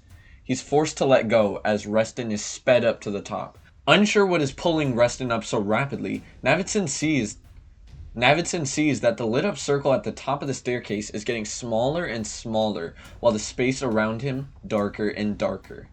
Either he's sinking, or the staircase is expanding. He looks at the rope rapidly, getting more taut, and before he can react, the rope snaps. The text turning upside down in this instance can be read as gravity itself being turned upside down, and in turn, Tom is unable to throw the rope back down. Johnny cuts in and explains that he does nothing all day now. He just lets the days pass him by. He goes into work, and even his normally combative boss is just worried for him. It's been 3 weeks since Johnny showed up, but Johnny wasn't even aware of this. His boss tells him to get some help and sends him home. Back at home, he realizes Kyrie left a message but ignores it as he's since thrown everyone's numbers out. He's completely turned his apartment inside and out. Egg cartons insulate his room, his windows are blocked by tinfoil and cardboard, and he has measuring tapes along and crisscrossed on his floor to monitor any shifts in his studio. He constantly jerks awake, drenched in sweat and overcome with anger, even vomiting stomach acid due to the fear and confusion that's consumed him. He then goes on a 4-page ramble about a ship sinking that I don't care to summarize. It's very incoherent. Back to Navidson, it's revealed that the rope's breaking point was around 6,000 to 7,000 pounds, so the force acting on it was tremendous. Navidson hears a faint cry above him, and then nothing, and can no longer see the light. He waits for about an hour for a change in his favor, and he doesn't get one, but hears something clatter behind— Oh shit! You scared me. He waits for about an hour for a change in his favor, and doesn't get one, but hears something clatter behind him. He finds a third quarter. If Tom had thrown this down when Reston made it to the top, this quarter would have been falling for about 50 minutes straight, an impossible distance. His radio is now dead, and the only thing he can hope for is to find Jed's stuff that they were forced to leave behind. The film then cuts to a white screen. So he is miles below, down in this staircase. Pretty much fucked. And it seems pretty intentional that the house kind of just left him and let everybody else climb up, but diving into chapter 13. This chapter was previously titled The Minotaur, and it starts out with a section from Daisy and Chad's teacher. Tepetsy Brooks had seen plenty of children's drawings in her life. Having taught all grades from kindergarten through 6th grade, she was familiar with a vast array of stick figures, objects, and plots. This was not the first time she had seen a wolf, a tiger, or a dragon. The problem was that these wolves did not just stalk quietly through the Cadium woods. Their teeth drew matter and rose from each other's throats. The tigers did not just sleep on clover. They clawed Sunday red and indigo from Celadon Hills. And the dragon, with its terrible emerald tail and ruby glare, did not merely threaten. It incinerated everything around it with a happy blossom of heliotrope and gamboge. And yet even these violent fantasies were nothing compared to what lay in wait at the center of the drawing. Now this is Chad's teacher describing his grotesque drawing. The week before Navidson went on his journey, Chad's teacher, Brooks, had asked the kids to draw a picture of their house. Chad filled the edges of the page with these horrors. I mean, you got the wolf with teeth from its throat, the dragon flaming everything down, the tiger that's clawing things with blood, and this is only 10% of the page. 90% of the center of the page is a drawing of nothing but a black square. The square was gone over multiple times so that not even a speck of white could show through it. She took note of this, as any good teacher would, and would see how the situation progressed.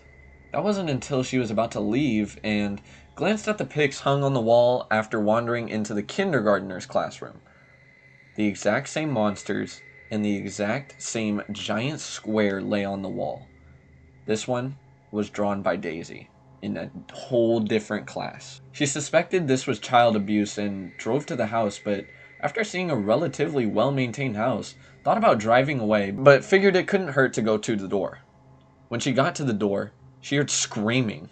She started banging on the door, and Reston, with bloodied hands, answered, surprised to see her. Brooks was hardly prepared for the slaughterhouse she was about to enter.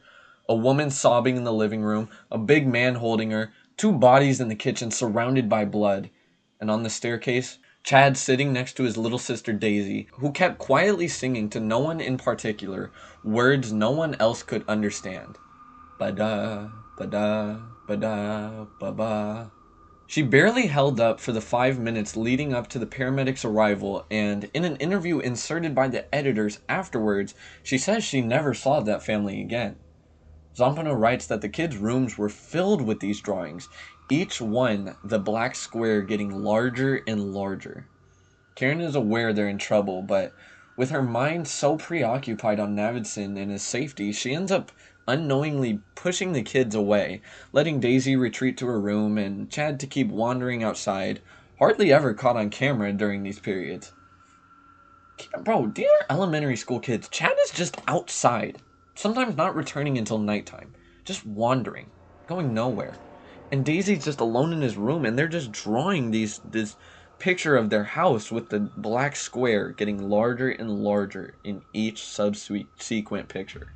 When the group got back to the room, they bolted the door shut, and Karen started panicking and ordering Tom to go get Navidson. He stands there almost motionless as she collapses and starts crying on the floor. Wax is still extremely weak and was left alone with Jed in the kitchen. Chad and Daisy slowly walk over to the two, and Zampano describes them being extremely removed and in a daze as they examine Jed's body and Wax. They ask where their dad is, but they are ultimately ignored. Wax is extremely dehydrated, and the editors note that he was airlifted to Washington, D.C., where he would eventually make a full recovery. Obviously, after the paramedics help Wax, the police ask questions about Holloway's disappearance, Jed's death, and Wax's injuries. They're shown the camera footage, and the sheriff is shown the hallway. He walks 10 feet in, thanks them, and leaves, as he's extremely creeped out by it. Funny enough, they do conduct a search for Holloway pretty much everywhere except for the house. So, the sheriff's just not fucking with this. Obviously, he's trying to make it seem like they're looking for Holloway, but once he's seen the impossible hallway, he says, well, I hope you guys have a great day. We're going to conduct a search, so publicly we're looking for Holloway, but we ain't messing with this hallway. Whoa, hallway! I just peeped that. I read this whole book and ain't clocked out once. Holy shit. Them parallels, y'all. Now, in a later interview, the sheriff describes the house feeling like a quote-unquote grave. Karen spends the rest of the day in the living room crying, even getting a call and having to break the news to Jed's fiancé. Tom smokes and stays outside and in the study to pass time. A little later, when they check the hallway planning to look for Navidson, it now only stretches about 30 feet with no branching corridors or anything. The next day, Chad actually escapes from the house, and after being found by Tom, confesses this. In Billy's words, Tom told me Chad was happy in his tree, and Tom was hard-pressed to start telling him inside was a better place. However, there was something else. The kid apparently bolted from the house when he heard some kind of murmuring. Something about a walker in darkness. Then a bang, like a gunshot, and the sound of a man dying. Woke him right up, he said. Back then, I assumed he'd just been dreaming. So this just alludes that he had literally been in the house chilling and heard Jed's death, and then bolted out. When Tom re-enters the house, he sees Daisy, strange scratches all over her arms, swaying in front of the hallway, screaming Daddy. This sends him over the edge, and on the third and fourth day, he basically sits in the study, drinking himself away. They all check the hallway on the fourth day with the floundering hope because now the hallway is only about 10 feet deep. After going to sleep at 5:09 a.m. that day, Navidson unexpectedly comes limping out the hallway, very dehydrated and exhausted. Him and Karen share a wholesome reunion as she wakes everyone else up in the house as well. But before he can even explain how he got Holloway's equipment or how he survived in there all this time alone, she reaffirms her plans to leave to New York and take the kids, insinuating that if he doesn't go with her, they will break up. They all sit down and watch what's referred to as the Holloway tape. And this, somehow, sitting down watching this, makes Navidson second guess abandoning the halls. Huh? Before looking at the Holloway tapes, we cut back to Johnny, and it's now September for him. Lude stops by and says he hasn't seen him since June. The news that Johnny got fired pissed him off, but as angry as Lude was, when he sees Johnny and the state of his studio, he's almost scared of him. There's drawings of empty rooms everywhere, tacked to the walls, on sticky notes. His studio's a complete mess. There's candle wax everywhere as well because they cut the electricity, and since then he's been relying on canned food. Spiders and ants are infesting his living space. Lude tells him to throw it away and says that it's killing him. Before Lude leaves pretty quickly because of what he just saw, he tells Johnny, Kyrie's boyfriend's back in town and he's looking for us. You in particular, but since I'm the one who introduced you to, he's also after me. Be careful. The guy's a nut. Now, if you don't remember, this is Gdansk man who, motherfucker, Kyrie cheated on him with Johnny, so of course he's pissed and looking for revenge. Lude then leaves, and Johnny still feels like the monster or minotaur is encroaching on him still, roaring to a deafening level.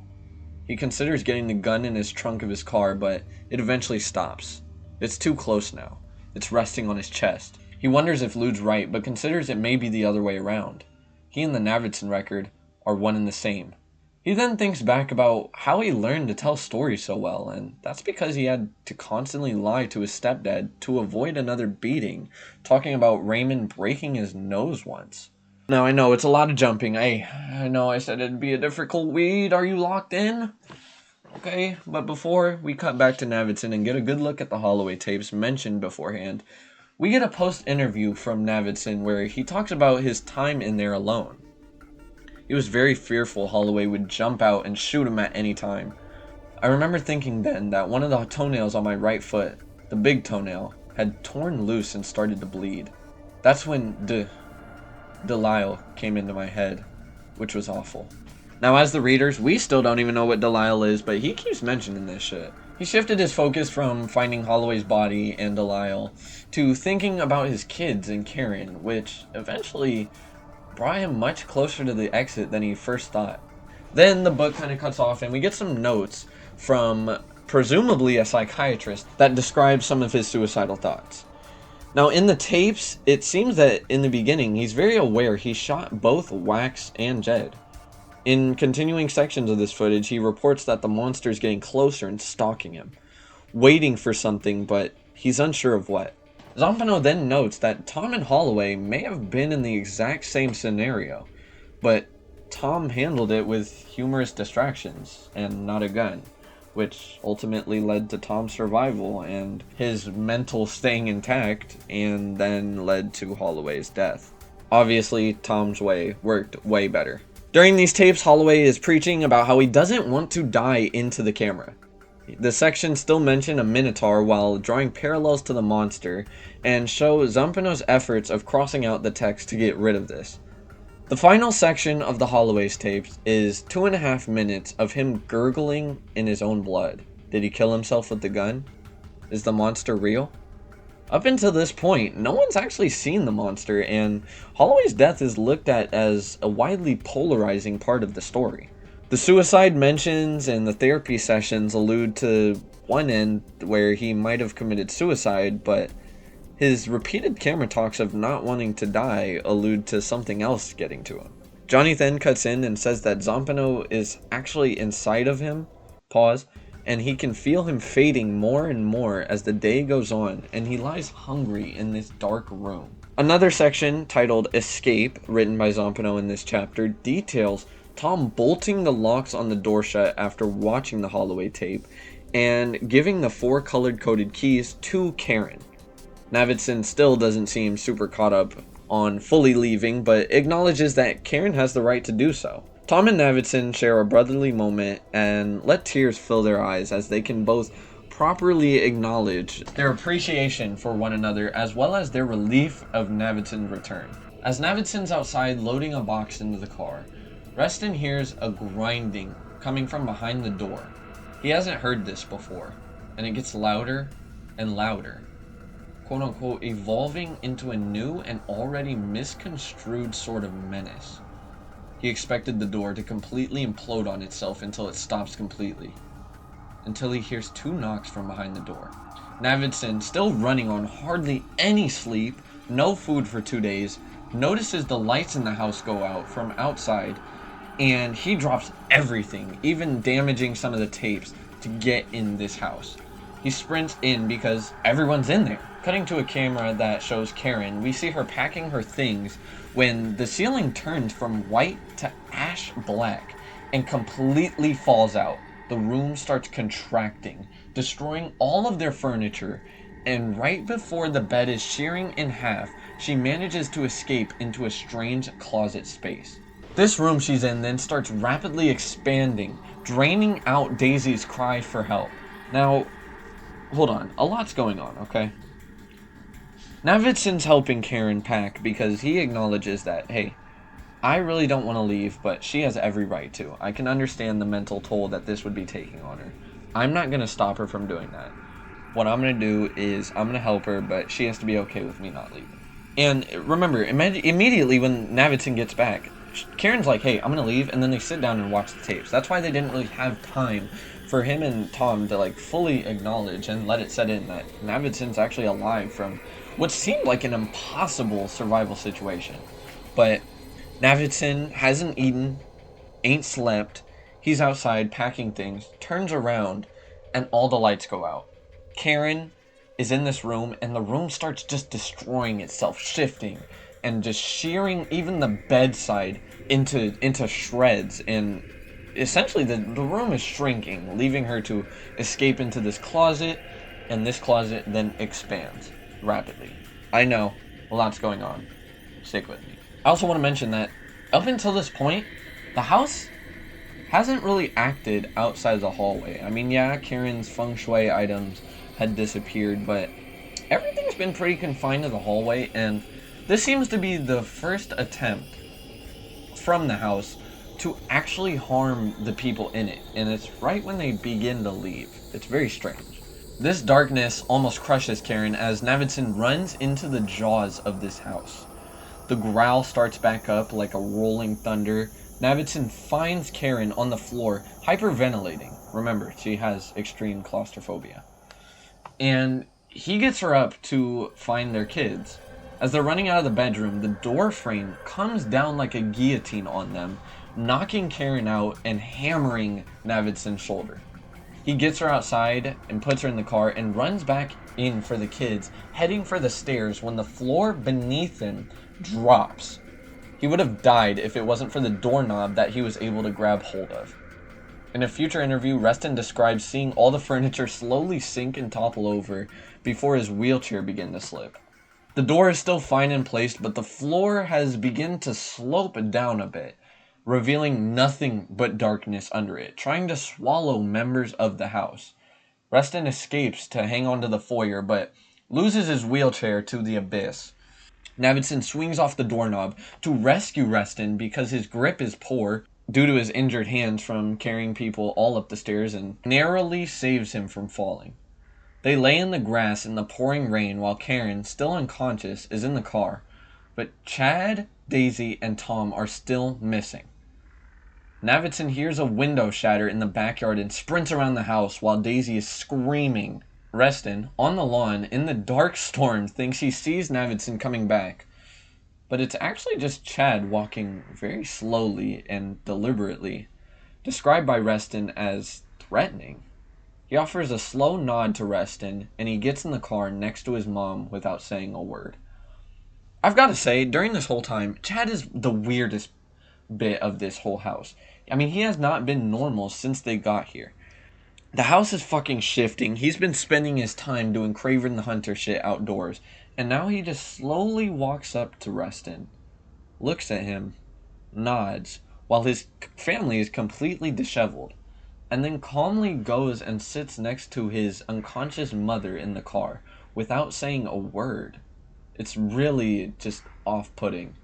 Not to mention the drawings he's been making, it's just creepy. It's also very apparent that he's seen everything that's happened from outside and just decided not to say anything. It's not like he's unaware of the fucking turmoil and travesties that are going on inside the house right now. But during this time, Tom had somehow managed to get through the buckling and cracking of the house, more and more of it turning to ash, to find Daisy and threw a stool through the kitchen window, which is what Navidson heard. He reaches to hand Daisy to Navidson on the outside, cutting up his arms from the shattered glass, and while Daisy is carried to safety, Tom is exhausted. He's standing on the sloping floor now, unable to move, while Navidson screams for his brother to run out. In an instant, in less than a single frame, the kitchen floor dissolves into a vertical shaft, swallowing Tom, never to be seen again. While the family is all crying and morning outside. Chad is watching from the trees when something dark and unseen has told him to find his mother.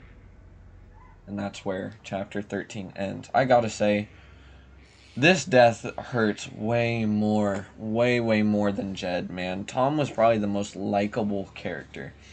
And it's always like this. It's always the most likable, lovable characters, the jolliest heroes, gotta be the ones to suffer the tragic fates. So, when you're reading this, I mean, keep in mind, this is hundreds of pages in the book at this point. This is over 300 pages in the book. You've grown to know these characters. You've just grown to I'm cutting a lot of shit out.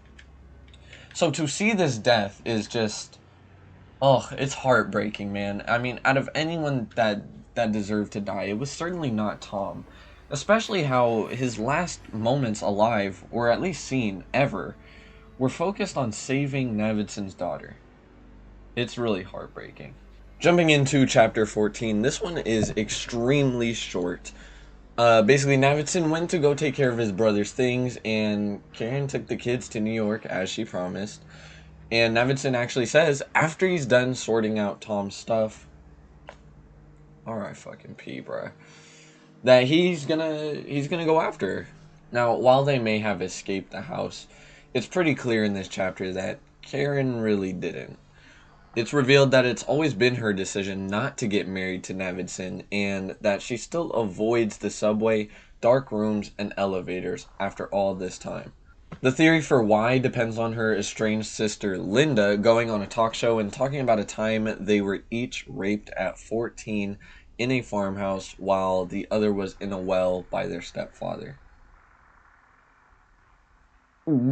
Now, early in the book as well, there's actually a psycho-evaluation of Karen that she participated in 4 years before she even moved into the house, but she never mentioned any sexual assault, and she also refused to comment on this after the fact. So, whether this is real or Linda just capping, maybe misremembering, who knows, but this is what we're given. We also get a story about her previous infidelity. Once again, this book, motherfuckers be cheating, and this time she cheated on Navidson with a man named Fowler a year before they had moved into the house. It's unclear whether they actually had sex, but she did give him her number and meet for drinks one day, so if you ask me, that's enough to say, cheater, cheater! Navidson was always working on his photography at this time, so she had felt quite alone. More rumors would circulate about her sleeping with other people, and because of her beauty, she'd always get lots of love letters, and maybe even responded to a few of them. She also kept these in her jewelry box, and Navidson actually knew this, but he never confronted her about it. I mean, in the Navidson record, there is a scene that shows him filming the jewelry box that kind of just symbolizes the fact that he's acknowledging her transgressions, but when you really put it all into context, his knowledge of Fowler, the letters, and definitely her kiss that she shared with Wax all probably contributed to his return to the house. Now, I do think at this time, I'm pretty sure he doesn't know about her kiss yet, but I'm pretty sure he will soon find out, and we'll see that. I mean, it's looking like he just acknowledges that she's kind of gone already. So instead of meeting her in New York, he knows that she's gone, and he decides that he might go back to the house. So I do want to mention that with his deciding to go back to the house, at this point, Karen kind of decides to sift through the footage.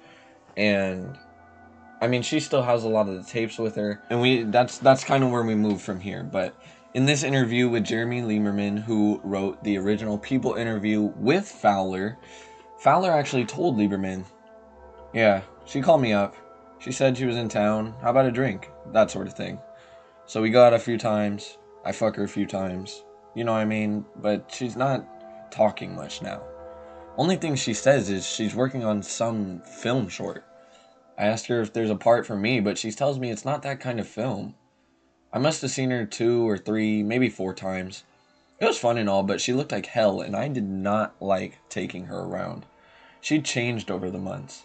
Pale, darker, didn't smile much, and when she did, it was kind of different than before. kind of quirky, weird, real personal. She looked her age too. Too old for me, really. And with kids and all, and, well, time to move on. Those things happen, you know. Anyways, I didn't need to worry that she'd get clingy or anything. She wasn't that type of lady. The last time we went out, she said she only had a few minutes. She had to get back to that film she was editing or whatever. Something about interviews and family movies, and that was that.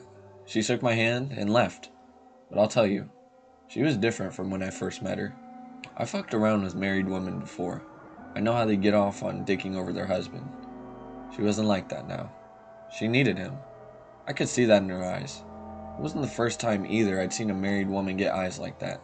Suddenly they want what they got off getting away from in the first place. It's all fucked up. And she was like that. All fucked up and needing him. But as that story usually goes, he wasn't around no more. And then we get a cut in from Zampano, which was true. Navidson was no longer around, except of course Karen still saw him every day in a way she'd never seen him before. Not as a projection of her own insecurities and demons, but just as Will Navidson, in flickering light, flung up by a 16mm projector on a paint white wall. Now, how much of this is true, we don't know. Because Fowler, it's pretty heavily alluded to that this man is just a clout chaser. He was just saying every which win in the sorts, but he seems pretty genuine in this section. But it's still worth mentioning that we don't really know much about their sexual experiences. He really could have been just talking himself up. Johnny then talks about Gdansk Man now being on a quote-unquote Halloween rampage. Apparently he had cornered Lude at a bar before Lude kicked him in the balls, and before much more can happen, he gets thrown out while yelling about how he wants to kill Johnny. Johnny doesn't really seem to care at this point. His life is just in shambles. In another footnote, he mentions everyone having one letter that they stashed away because it's meaningful to them. His is in a locket in his nightstand that his mother used to wear. This kind of ties back to Karen's letters, I suppose. And he now thinks that the locket is quite ugly, but remembers seeing it before his trip to Europe, which he says was an all-paid trip because of an essay he wrote on a painter. This just doesn't seem true. I think he's just, I don't know if he really believes this or he's just hard on lying. He's just lying, probably. But he does talk about his mom, and he said that she was always wearing this locket and guaranteed Johnny it was valuable, although he'd beg to differ. When she died, it was the only thing she had left him, and he hadn't ever bothered to open it. He says he was scared of what would be inside, or just expected it to be empty. When I finally did crack the hinge, I discovered the carefully folded love letter, disguised as a thank you letter, scrawled in the hand of an 11-year-old boy. It's a letter I wrote. The very first one my mother ever received from the son she left when she was only 7. It's also the only one she saved. She kept it from the day she got it until she died in a locket near her heart. So now we get a bit more information about Johnny's mom. Apparently she is dead too, and when he was 7, she got sent away or taken away from him, and he had to write her letters. Now she cherished these letters in a locket around her heart until she passed. It's very clear that his mom cares for him. Now we don't have the reason for why she got taken away yet, but it's important. And this section about letters as well is just very important. Keep it in mind for the end. Chapter 15 is mostly, once again, about Karen. It's been 4 months since she's seen Navidson. They used to at least talk on the phone, but now that's stopped, and any mode of communication she tries to reach him is met with silence. She still refuses to go back to the house. Meanwhile, she's been editing the footage and got quite a few people to offer their opinions on it. Most of these critics are in different fields, some in movie directing, some architects, philanthropists, novelists, philosophers, etc., all offering their takes on what the film means. None of them, except for Stephen King, even thinking that it may be real. And most of this is extremely pretentious. So in this section, she basically reaches out to a bunch of people and gets their thoughts on the film. And you have people that are just like, way thinking that it's like they're fucking mega genius. It's pretty corny. And a lot of them just immediately write it off as fake, which, yeah, I mean, you would, but it is interesting that Stephen King, of all people, is probably thinking it's real. I mean, we can see one here from David Copperfield, a magician. He says, "It looks like a trick, but it's a trick that constantly convinces you that it's not a trick. A levitation without wires, a hall of mirrors without mirrors. Dazzling, really. Karen's just like, hey man, how would you describe the house? A riddle. Shut up. And a lot of them are like this. Now, are these reviews real? Did Stephen King and David Copperfield and all these people actually review this? No. The Navidson record doesn't even exist, and Zampano's just writing these. I feel like that is pretty obvious by this point that Zampano was writing about a film that does not exist.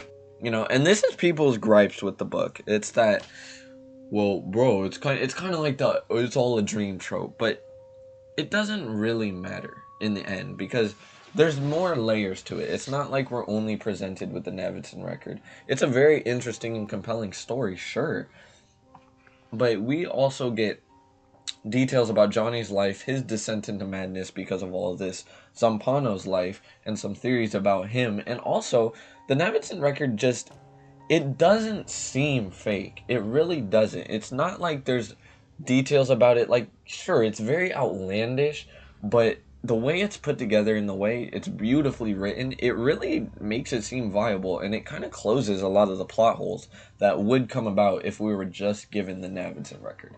Johnny even reaches out to people that allegedly wrote these reviews, and he says, to date, I haven't heard back from any of the people quoted in this transcript, with the exception of Hofstadter, who made it very clear he'd never heard of Will Navidson, Karen Green, or the house, and Paglia, who scribbled on a postcard, "Get lost, jerk." Assholes. Karen unveils to the audience that she's also been working on this side project titled A Brief History of Who I Love, containing a slideshow of pictures Navidson took and pictures of him throughout his life. At the end of this heartwarming film, she puts a picture up of his Pulitzer Prize-winning photograph, and when Zampano describes it, it becomes glaringly clear to Johnny that he's just describing Kevin Carter's Pulitzer Prize-winning photograph, which he caught a ton of backlash for, and I'll put this on the screen. Basically, this is a real photo that they are claiming that Navidson took. And of course, you get a lot of backlash for this. I mean, you are just filming a starving child trying to set up a shot when you really could be helping. And you're kind of just watching her die, just trying to capture the moment. People were all criticizing him, saying, well, who's the real vulture? The guy trying to profit off of this dying Sudanese girl? Or the bird about to do what's in its natural instinct? Now, he just got a ton of backlash for this, a ton, and even it took his toll on him. This photo haunted him for the rest of his life. Back to Karen, she ends the film with this picture and zooms in on the back of the image, and in the corner, 6 faint letters read out, Delisle.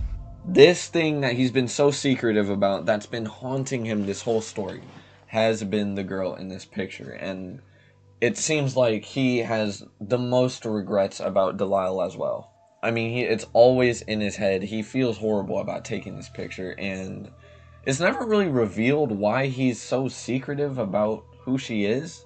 I guess he just named her this, and when you look back to some of the quotes, him saying stuff like, well, I wasn't there to help with Delisle, so I got to do this. It really makes sense, and Karen just feels like shit. I mean, this whole time she thought he had been cheating, or that this was maybe a past lover that he had been yearning for. But after this, she stopped seeing Fowler. She cut off all of her other overly close and intimate relationships and rethought her decisions about leaving Navidson. Johnny, during this time, is doing horribly. Thumper calls him and says his boss and her were worried because he hadn't stopped by. She asked him if he wants to go to her house for dinner, and he was fiending over her 8 months ago. He probably would have flown out the door Drake style. But this time, he tells her no. He's no longer enamored with her and realizes he doesn't even know her. All he really cares about now is the Navidson record. Before she could even respond to his no and he could even follow up, the phone cuts off and the phone company had shut off Johnny's phone because he hadn't been paying his bills. Reaching Johnny by any means was practically impossible at this point. He's cut off all forms of communication, and he's in this apartment basically squatting with barricades and locks on the doors. The windows are blockaded. He's a lost cause, really. Chapter 16 opens up with some research done on the wall samples that Navidson has been gathering. So when they were going in the hallway, they were taking samples of the rock just to see if we could maybe carbon date it or do some dating to see where the hell this rock even came from. I don't understand what most of this means, but you don't have to. What you gotta understand is that some of the samples in here were predating even our solar system, making parts of the house older than Earth itself. Some were younger, though, and only being a few thousand years old, and others were in the billions. The range of the wall samples' age was vast. Unfortunately, Johnny ended up dropping ink on all these pages, and only a few words poke through on the few pages that remain, followed by 17 missing pages. Thanks, asshole. Johnny has lost 18 pounds now. Eviction notices are piling at his door, and his neighbors are just scared of him now. Every time he leaves his house briefly, he sees them whispering and pointing at him, conspiring that he's the one that's been screaming at night. He's been thinking more about his mother, romanticizing her beauty, and pondering on why life failed her. He says he probably couldn't have survived through Raymond without her letters, and they were always beautifully written, but she was never really mentally well. One day he received a letter of an apology for the event that got her sent away to the whale when Johnny was only 7. Now, he calls it the whale, but this is really short for the whale stow, which is the mental institution that she was sent away to when he was only 7. Now, we got a bit more context on why she was, where she was taken to, and why she had to resort to letters to talk to her son. Her thoughts had deteriorated, and she felt the burden of life was too much to pin on a child. She tried to kill Johnny by choking him out, but was quickly stopped by his father and then taken away. His stepfather Raymond says it was the nightmares that made her do it, and he was at this time citing this for the reason that he kept a gun under his pillow. This inspired Johnny to do the same, and he went to buy more guns. This time, a revolver and a rifle, so he could gain some control over his life and fate. He'd been sleeping with a gun in each hand, sometimes spend multiple hours, finger on the trigger, pointed at the window and door of his studio. Now, I think it's just important to know, I am heavily summing all this up. There's so many beautiful details written into this story. You gotta keep in mind, at this rate, we are damn near 400 pages in. So, I'm summing all this up. The read just makes it that much more engaging. I really would suggest this book to anybody who's interested. Chapter 17 actually opens up with Reston's point of view, and Reston basically explains that he has no desire to return to the house and was just glad to make it out alive, which any sensible human would, but Navidson is not normal, and he says that Navidson's obsession was much worse than his, and it consumed Navidson's life at this point. He thinks back to a time right after Tom's death where he asked Navidson if it's time to go to major publications about this because they're at a dead end, and both broke. And yeah, think about it. Bro, they've spent weeks at this house. Tom was coming out, Holloway was coming out, Jed and Wax, and Reston as well. I mean, they were not making money during this time. They had just been working with whatever they had saved up and kind of lost their jobs because they were so focused on this anomaly. Navidson actually agrees that it's time, and the two drink together until Reston wakes up the following morning to find a note of thanks and an envelope for Karen. Reston calls Karen, but she confirms that Navidson did not contact her. Navidson was on his way back to the house. We then get a long Zampano spiel about different theories for why Navidson returned to the house. Was it because he had an obsession with owning the house and not the house owning him? Was it him wanting to die by the house's will? The belief that the darkness offered him something more than just darkness itself? Guilt over Tom's heroic death and failing to be his protector, maybe? We actually get a look at the letters he left for Karen, telling her that he is going back to the house, but plans to return if things go well. He wants her to sell the house, the film, everything he has. He rambles about believing that the house is God. Not God's house, but God itself. Then he talks about Delisle and explains that it's the name he gave to the girl in the photo. While she was dying, he was setting up a tripod, and although the vulture is the threat in the picture, he's the real vulture. He could have taken the time he took to set up the shot to find help, but instead he was setting up a still frame, and one that only he benefited from. It seems this affected him tremendously, and he hates himself for it. He tells her that she died in his arms after he went to look for help, but it was too late. He reassures Karen that he loves her in a beautiful last line. I miss you. I love you. There's no second I've lived you can't call your own. Navi. Johnny then comes in and mentions that the best love letters have a code decipherable only to one person. And I really want you to key in on these letters that he keeps talking about. There's a reason he keeps talking about letters. I'm not going to go through everything that these reviews and theories cover in this section, but some notable things are that Navidson no longer has normal emotional reactions. When he sees Wax and Karen's kiss for the first time on camera, he doesn't react and breezes past it. I mean, any normal person to seeing their wife blatantly cheat on someone who was in his own house that he invited over would probably freak out, but he's just so mentally elsewhere that he just sees this and moves right along. Apparently, he's also woken up during nights, seized by terror, and hasn't been eating much, although this isn't really brought up in the Navidson record. There's an analysis of one of his dreams where, basically in his dream, he's in a room with nothing in it but a well. There's other people coming, and sometimes they jump down the well and are carried away by a blue light to somewhere else. However, others that jump down the well are left to sit at the bottom of the dark well based on the type of life they lived. The stream ends with him trying to assess his life and whether he should jump in or not. In a second dream, he finds himself in a town during a feast. The people of the town have slain a snail and will now have food for a while. He goes to the snail shell with a torch and starts traveling in it. As he continues on, the light goes out.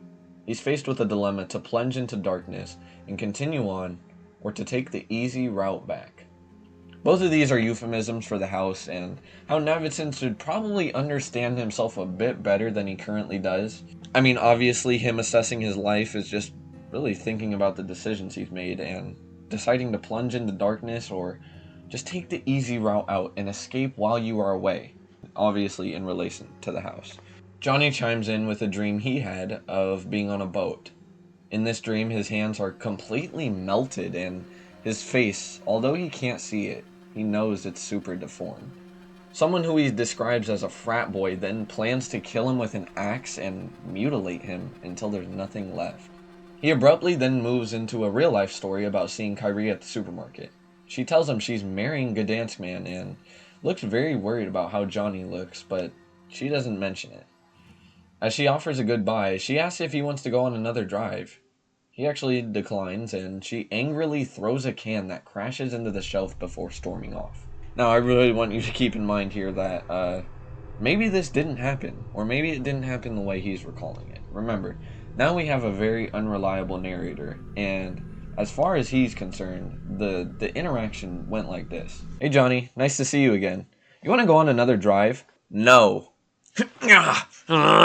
Getting back to the dream, he realizes he can fight back, and he plans to, until the frat boy turns into who he thought was Kyrie, but then realizes he's actually morphed into Ashlyn, and then mistaken again, it turns out that he morphed into Thumper. She looks wrong though, and while crying, she tries to strike Johnny, but misses his head and drives the axe into his shoulder before gathering herself and properly crushing his skull with the axe. What the fuck, Johnny? What are we doing? What is this nightmare? You got this fucking awkward looking Thumper that, like, you know in dreams where you know someone is someone, but something ain't right about them. Like, they do look slightly off. You just got her crushing your head in?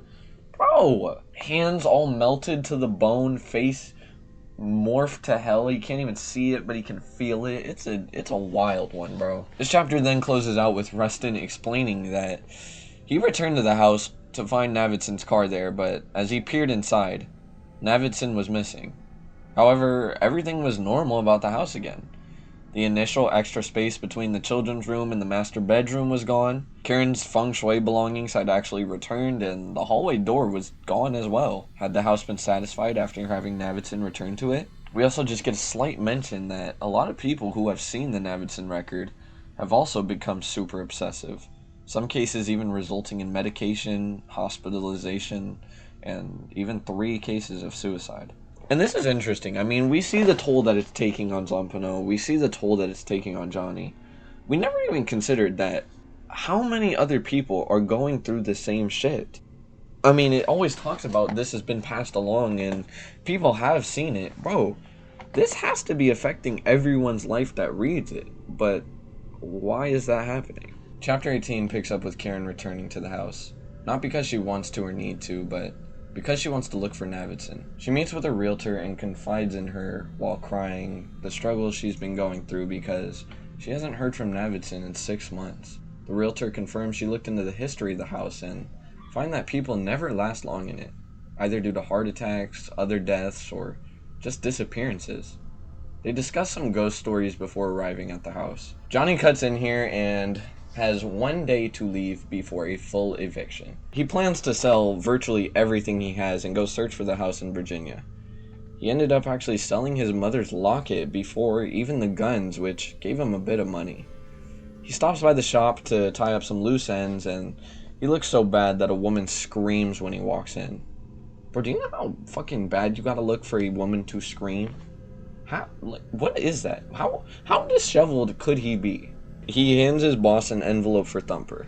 "If I find out you didn't give it to her," I said with a smile full of rotting teeth, "I'm going to burn your life down." He then goes to find Lude, gets no luck at his apartment, but a bouncer at one of his frequent spots revealed that Lude got beat so bad he ended up in the hospital. Johnny goes to find him, and after a bit of trouble at the front desk, he finds Lude in the hospital bed, and he looks horrible. Almost worse than Johnny. Both of his eyes are black, his nose is swollen, his jaw is purple, and his face is broken all over. Johnny is filled with rage, but Lude says this is the best thing that could have happened to him. Apparently at a bar, Gdansk man walked in, still pissed about getting hit in the nuts, and Kyrie told him that Johnny approached her aggressively in the supermarket and claims that Lude was there too for some reason. Now, the one detail that kind of makes me believe Johnny over Kyrie is Lude pretty much confirms that he was not there with Johnny. Okay, I can understand Johnny lying, but now Kyrie is blatantly lying. I mean, Lude's in his right mind. There's no reason that he would not remember being there. So, she just decided to lie to fuck him over. While he couldn't get the full beating in at the bar, Gdansk man actually waited for him in the parking lot instead of fighting in the bar. He basically hid behind a car, and when Lude was drunk enough, way too drunk to defend himself, jumps out and jumps on top of him, pause, and just keeps beating him. Pause. Hey, yo. Lude is extremely happy because he plans to sue Gdansk man, knowing that he has a bit of money that he is gonna have to part with. Lude starts coughing up a brown substance and needs more painkillers while telling Johnny this. When Johnny leaves, he goes to Lude's apartment where Zampano had also stayed and slides $500 under Lude's door. He claims to feel something watching him here. Back to Karen, she fearfully enters it, and there is no power in the house. Now, she actually does the smart thing and does not go with every horror movie trope ever and decides to leave until the morning. Thank God, someone with a fucking brain leaving until broad daylight to deal with this shit. When she returns in the morning, everything is working fine. She enters the house and everything's normal, but like before, there's no entrance to the labyrinth. She can't possibly even imagine where to begin to find Navidson. He's gone. Without anything to be afraid of, she's also now devoid of hope. There's no way to find Navidson because he'd been in the labyrinth, but that's impossible to get into now. After a few days, she moves back into the house and has Reston over quite a bit to look for Navidson. She spends most of the days in this house journaling and taking care of the garden, really just focusing on her mental health. Until one night, her shoulders start to shake. She wakes up and calls Reston and tells him that Navidson's alive. Reston comes the next day and stays until midnight, not hearing a single thing, and he starts getting concerned about Karen's mental health, thinking that maybe she imagined it. He tells her if he's in there, he would have been in there for over a month and long gone, but once he leaves, she hears him faintly. Sometimes she talks back to him and will hold her ear to different walls for a long period of time, until one day in the kids' room, she finds his clothes, remnants of his pack, tons of film, and calls Reston to come over. We get a shot where basically we're looking at Karen face on, and she starts rewinding one of the high 8 tapes, but the shot is only of her face. We can't actually see the tapes that she's rewinding. Actually, the camera is, even though it's placed on her face, it's not focused on her face. that's focused on the wall behind her. The wall where Chad and Daisy's drawings hang. In less than a frame, the wall and picture abruptly disappear into an inky black. Since Karen faces the opposite direction, she fails to notice the change. So essentially, the wall just disappears in less than a single frame. Since Karen faces the opposite direction, she fails to notice the change. Instead, her attention remains fixed on the high 8, which has just finished rewinding the tape. But even as she pushes play, the yawn of dark does not waver. In fact, it almost seems to be waiting for her, for the moment when she will finally divert her attention from the tiny screen and catch sight of the horror looming behind her. Which of course is exactly what she does do when she finds out that the videotape shows, and then it cuts off. That's where the chapter ends. This sentence does not finish. So behind her is just a fucking abyss, bro, and she is just locked into the screen, which I'm gonna be honest, I feel like if the background turned to an abyss, I feel like I'd know. Chapter 19 is extremely short, and Zampano details how many people look at Navidson more as a photojournalist than a photographer, and that's why he never gets the flowers he deserves with his camera work. They also talk about more the intricacies of space in his Delisle photo and how every single thing, even the empty space, contributes to the picture. A point was made throughout this book about how Navidson never took a photo without people in it, but his return to the house meant doing something that no one had done before, capturing a populationless place. And that's it. Chapter 20 has got to be one of the most fun chapters to read. It starts off like this with a rail poem from Edgar Allan Poe, I guess. The footage in the Navidson record of this section starts out with the title card, Exploration Number 5.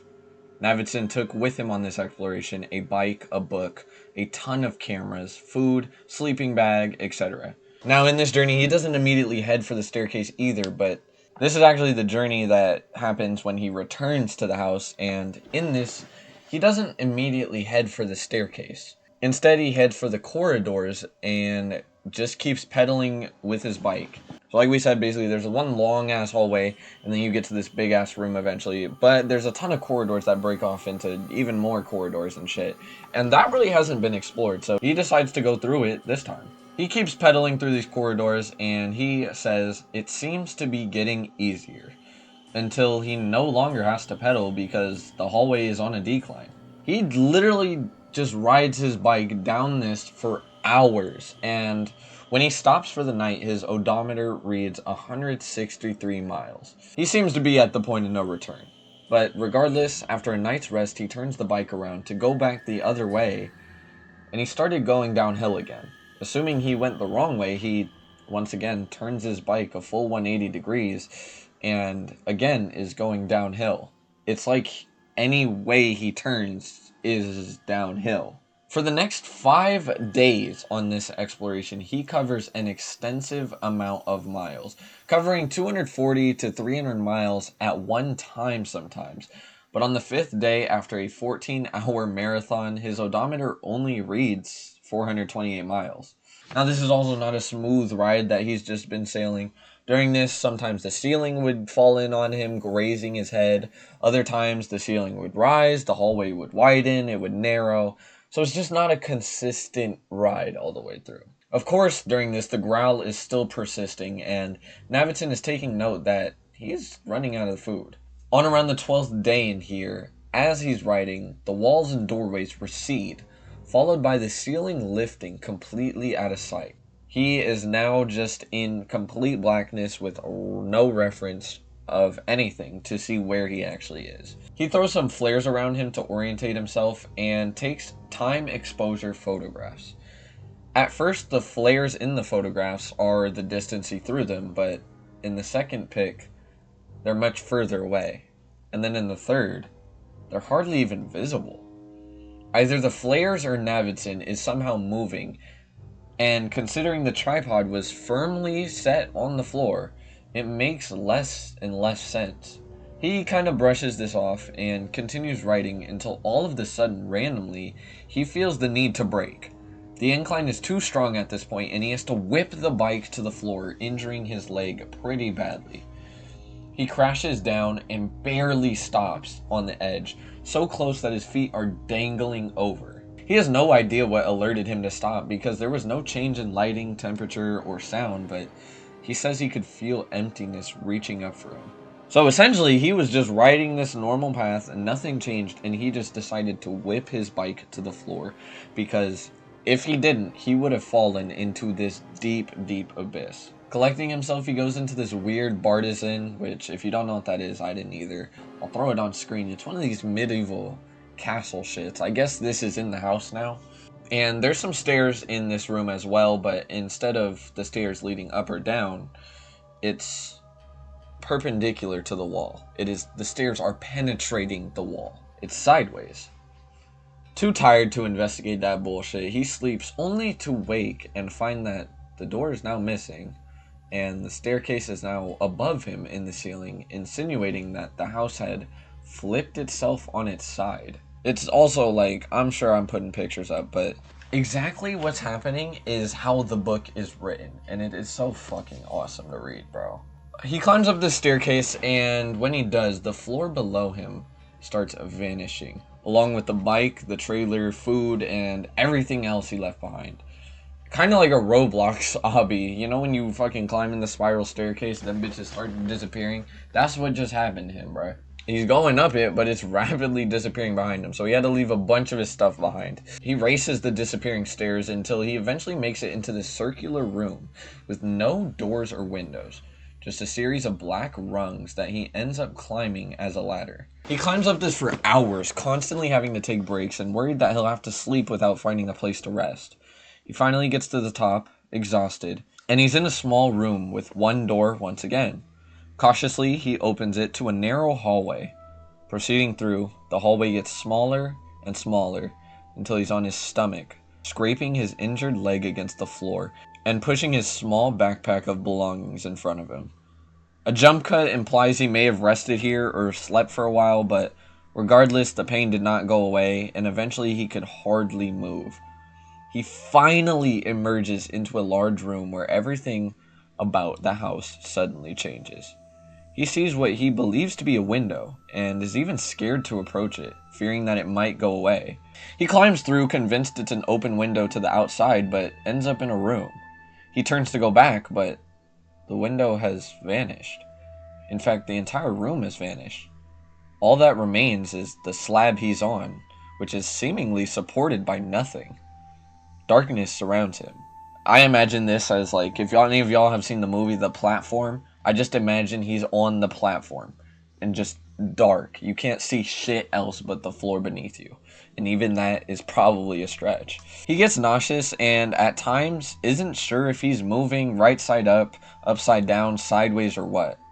He burns through almost all of his light sources until he finally goes into his sleeping bag and looks towards his last activity. House of Leaves. He has a copy of House of Leaves, the book that we're reading. It's his last thing that he can resort to actually doing, and his last activity that he has to just keep his mind occupied while he's stuck on this slab that is defying gravity every which way and every. This basically just also reaffirms that the Navidson record isn't real, because how would he be reading the book that we're reading? All of the edits and critiques and theories offered by people aren't real, and obviously the book claims that a ton of people have seen this, but no one can remember seeing the film. They also say it was in theaters at one point, but I mean, think about it. This is showing real people dying. You can't just show a snuff film in theaters. I mean, how would it even get out into the public? Who funded this? How do you even get a movie in theaters? Zampano cuts in here and says a man from Switzerland actually researched the brand of matches Navidson has in this shot, because remember, the flashlights are out, the fucking flares are gone. He's only got a pack of matches and a book. This Swiss guy tells us that they are about 10 years old and from England, and that he probably never intended to use them. He also did the math, and the book is 736 pages long, but even if he did read a page per minute, he'd only get through 32 pages. It is literally impossible to read the whole book with these little matches. And because of that, he gets desperate, and when the matches run out, he starts to burn the pages that he's already read for light, and eventually has to burn the only page he has left and read this page before it all turns to ash until his last remnant of light is gone. He confesses to the camera that he has no food, no water, a camera with film but no flash, and in addition to his feet hurting, he's extremely cold. The slab is also gone now. He's sitting on nothing. You can't tell if he's floating, falling. There's no growls anymore. Silence is all that prevails, and he has no concept of anything but himself. He's in the ultimate sensory deprivation chamber, bro. Soon he is sure he's falling and begins to think about the people he's known. He talks about wondering if this is where Tom went, about Delisle, his kids, and frequently brings up Karen. Navidson has a few more, in Zampano's words, tunes, and shivering murmurs, until he begins to lose hope. He's forgetting. He's dying. Very soon he will vanish. Sure enough, the final frames of Navidson's film capture in the upper right-hand corner a tiny fleck of blue crying light into the void.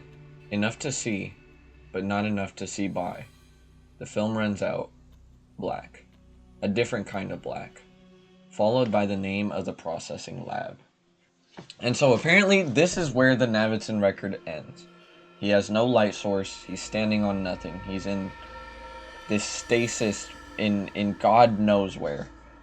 In the film, you can see a tiny blip of light in the upper right-hand corner, but not enough to actually make out what it is.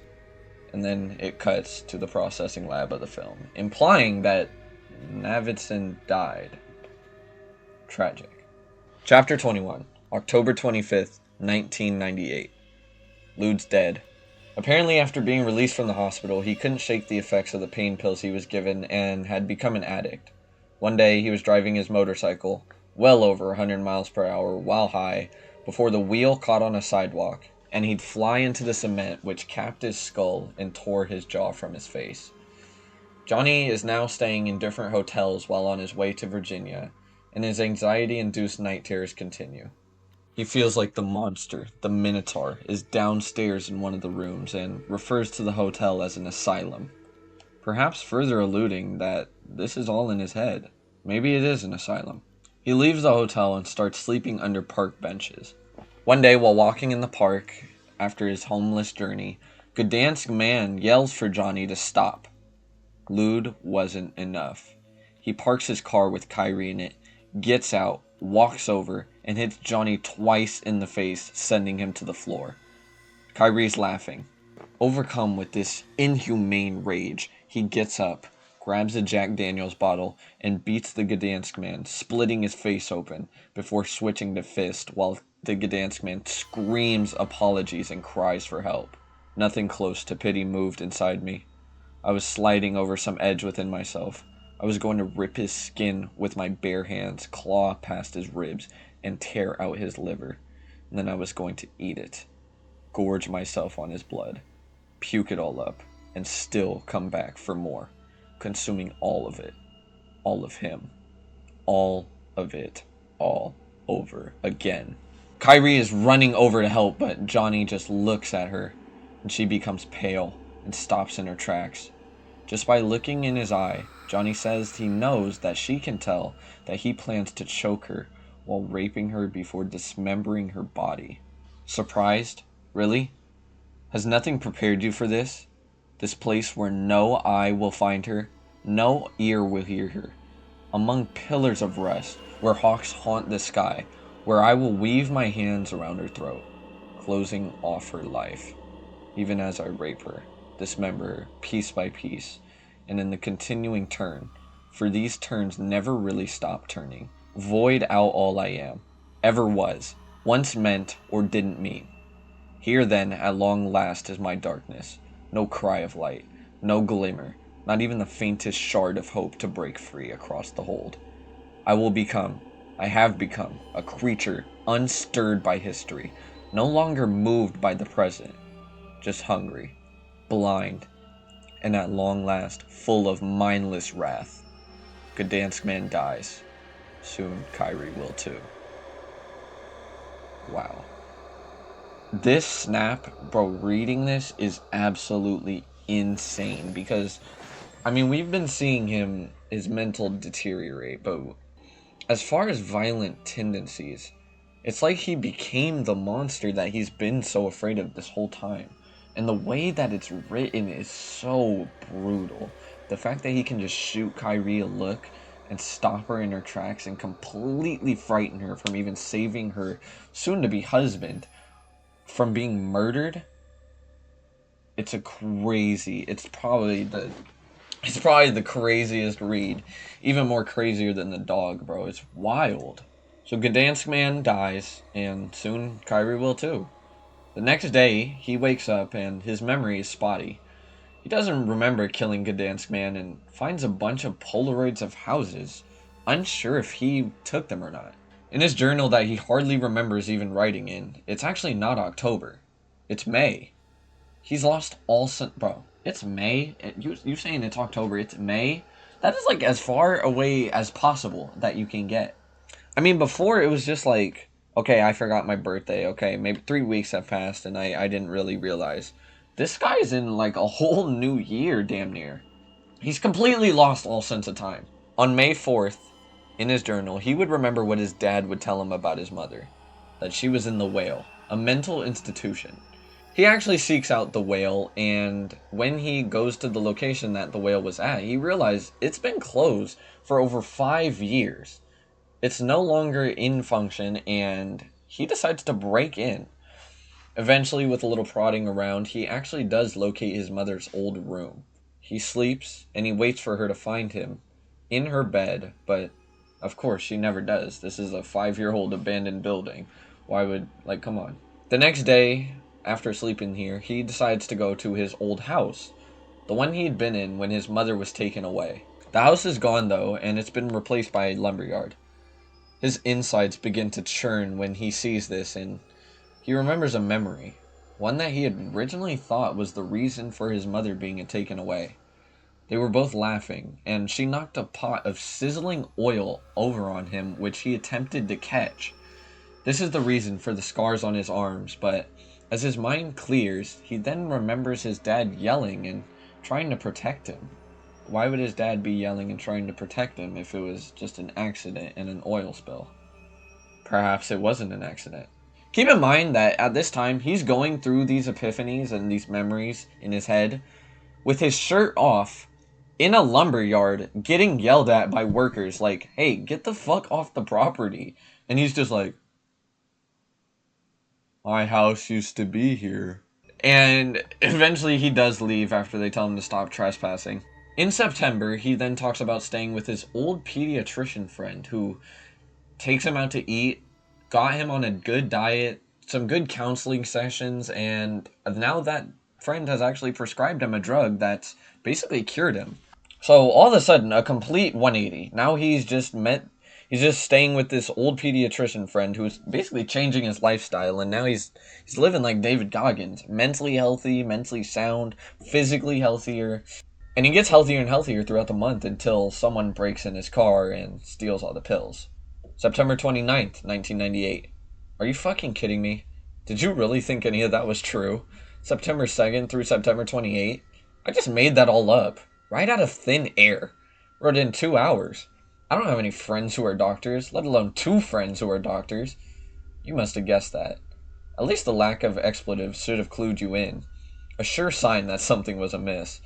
And if you bought that yellow tablet of shine stuff, well then you're fucking worse off than I am. Once again, reaffirming that he's great at telling stories, and more importantly, fabricating them and telling lies. He thinks Lude should be out of the hospital by now and wonders how he is.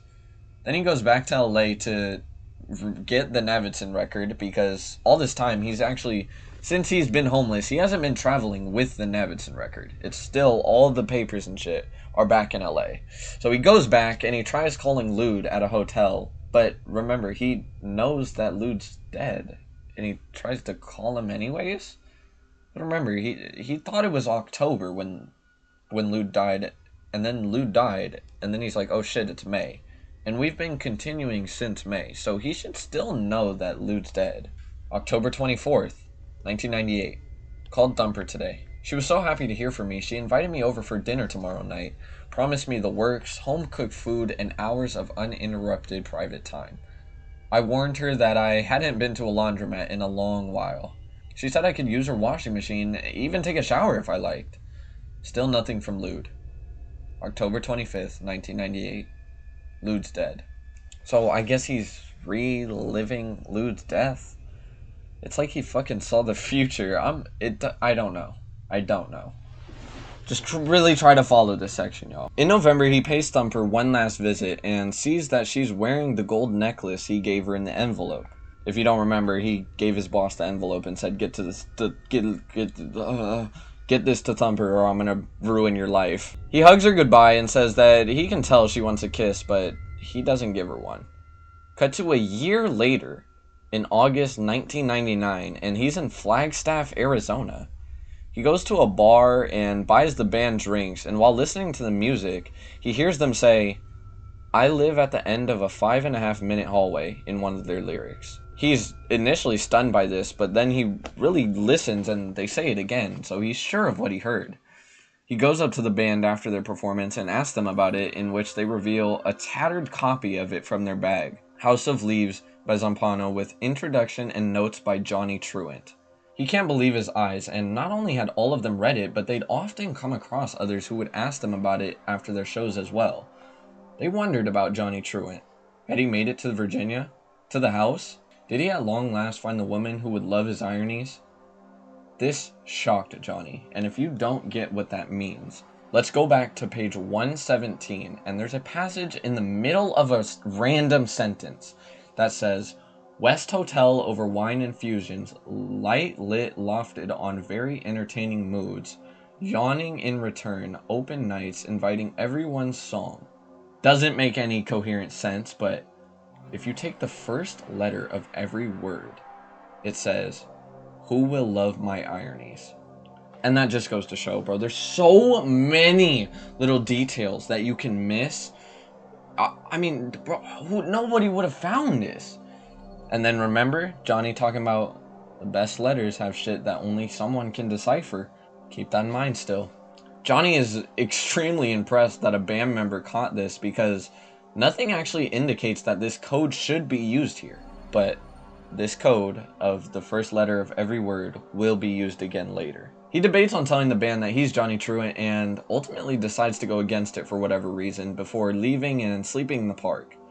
He feels sorrow and thinks it'll stick with him a while, homeless and barely getting by. Says that he has plenty of time though and he doesn't need to leave yet.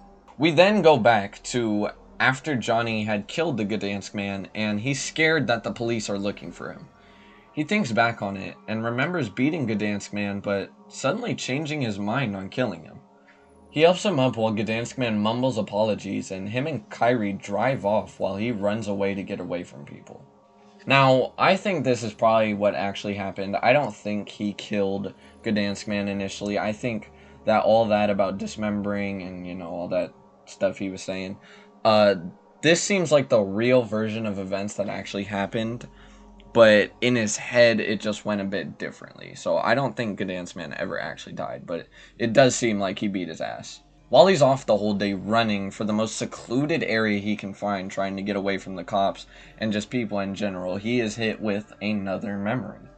Him grabbing his mother's arm, begging her not to go, and her reassuring him that she doesn't want to and it will be okay. He says she never tried to strangle him. She was wiping the tears from his face. His dad eventually escorted her outside while she screamed his name. Authorities decided she wasn't well fit for him to visit many times, and soon that hurt that he felt turned into resentment, and he began despising his mother with no desire to see her while she was at the whale. He says insisting on her absence was what taught him to be numb. He begins to burn the book, warmed by the fire, but left with nothing. This chapter ends with Johnny telling a very depressing story of a baby who is born with holes in its brain, and the mother refuses to give up on it despite all the doctors saying it has no chance of survival.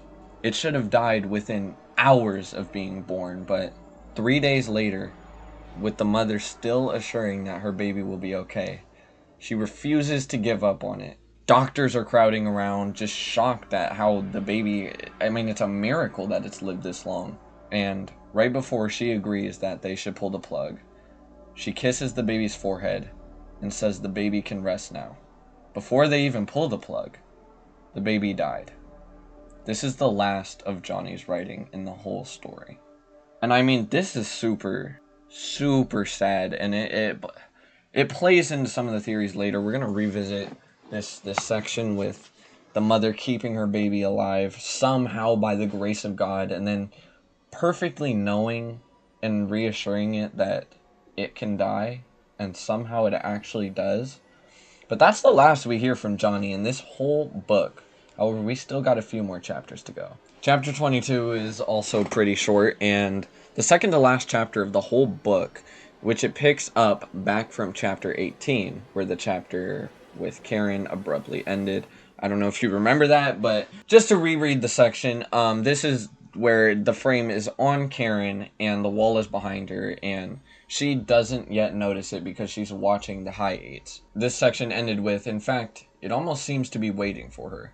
For the moment she will finally divert her attention from the tiny screen and catch sight of the horror looming up behind her.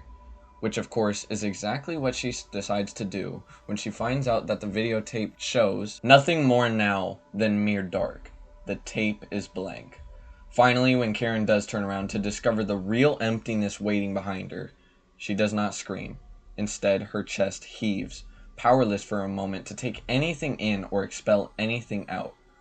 Oddly enough, as she starts to retreat from the children's bedroom, it almost looks as if something catches her attention. A few minutes later, she returns with a halogen flashlight and steps towards the darkness. Now, first of all, this is a ginormous step for Karen, who has suffered with claustrophobia and dark enclosed spaces this whole time. Now she is confronted with a wall of blackness, and she actually decides to step in because something caught her attention. It has to be very, very important for something to actually allow her to even be brave enough to take those first steps into the darkness. It's also suspected to be a high 8 that caught her attention since it's an extremely distinguishable sound.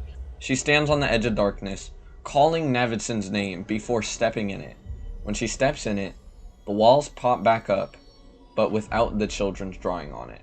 I mean, for someone as scared as Karen to step in here, and just because of how much she loves Navidson and how worried she is about him, it's a beautiful love story. 49 minutes later, a neighbor sees her crying on the lawn while cradling Navidson in her arms. This obviously means that the light that Navidson last saw, if you remember at the end of the Navidson record, was actually Karen. And when the ambulance got there, his temperature was 83.7 degrees.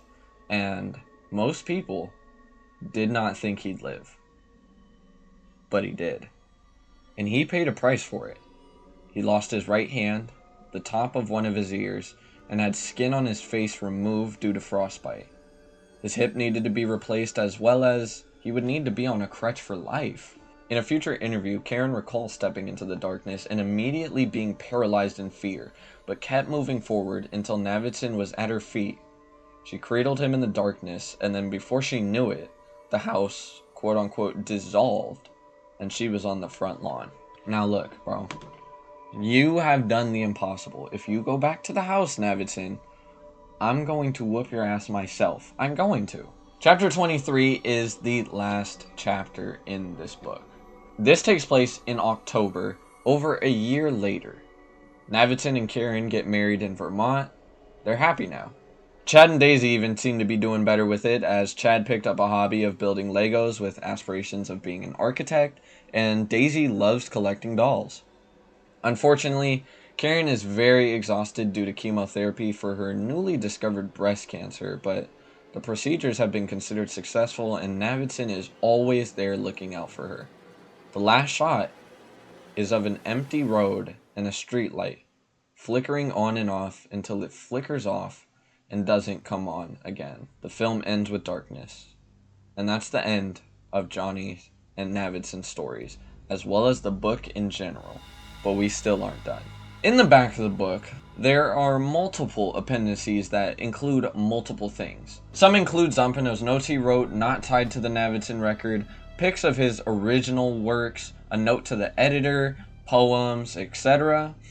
For Johnny, there's some of his sketches and Polaroids, a ton of quote-unquote pelican poems, various quotes from other people, and even some concept models and art for the house, and most importantly, a ton of letters from Johnny's mom while she was in the whale that explains this entire book and leads to many of the theories that we're going to discuss. I'm not going to read all of them, but there's a few notes that are exceptionally notable. Her first message on July 28th, 1982 reads, "My dear child, your mother is here. Not altogether here, but here nonetheless. It's been a tough year for her, but no doubt a tougher one for you. The director tells me you have a foster family now. Open your heart to them. They are there for you. They will help you recover from your father's untimely death. They will also help you comprehend the reasons for my stay here. Remember, your mother loves you, despite her crumbling biology. Also remember, love inhabits more than just the heart and mind. If need be it can take shelter in a big toe. A big toe for you then. I love you, Mommy." So here is her first letter, and she knows that she's not all there in the head, and she seems to be aware, maybe not of Raymond himself, but that he exists and that Johnny is about to be taken in. And she reassures that she's there for Johnny. It's a very wholesome letter. January 20th, 1983. Dear Johnny, you would have received 100 more letters now if the director had not, quote-unquote, strongly recommended I curtail my epistolary efforts. I don't know what that means. What the hell?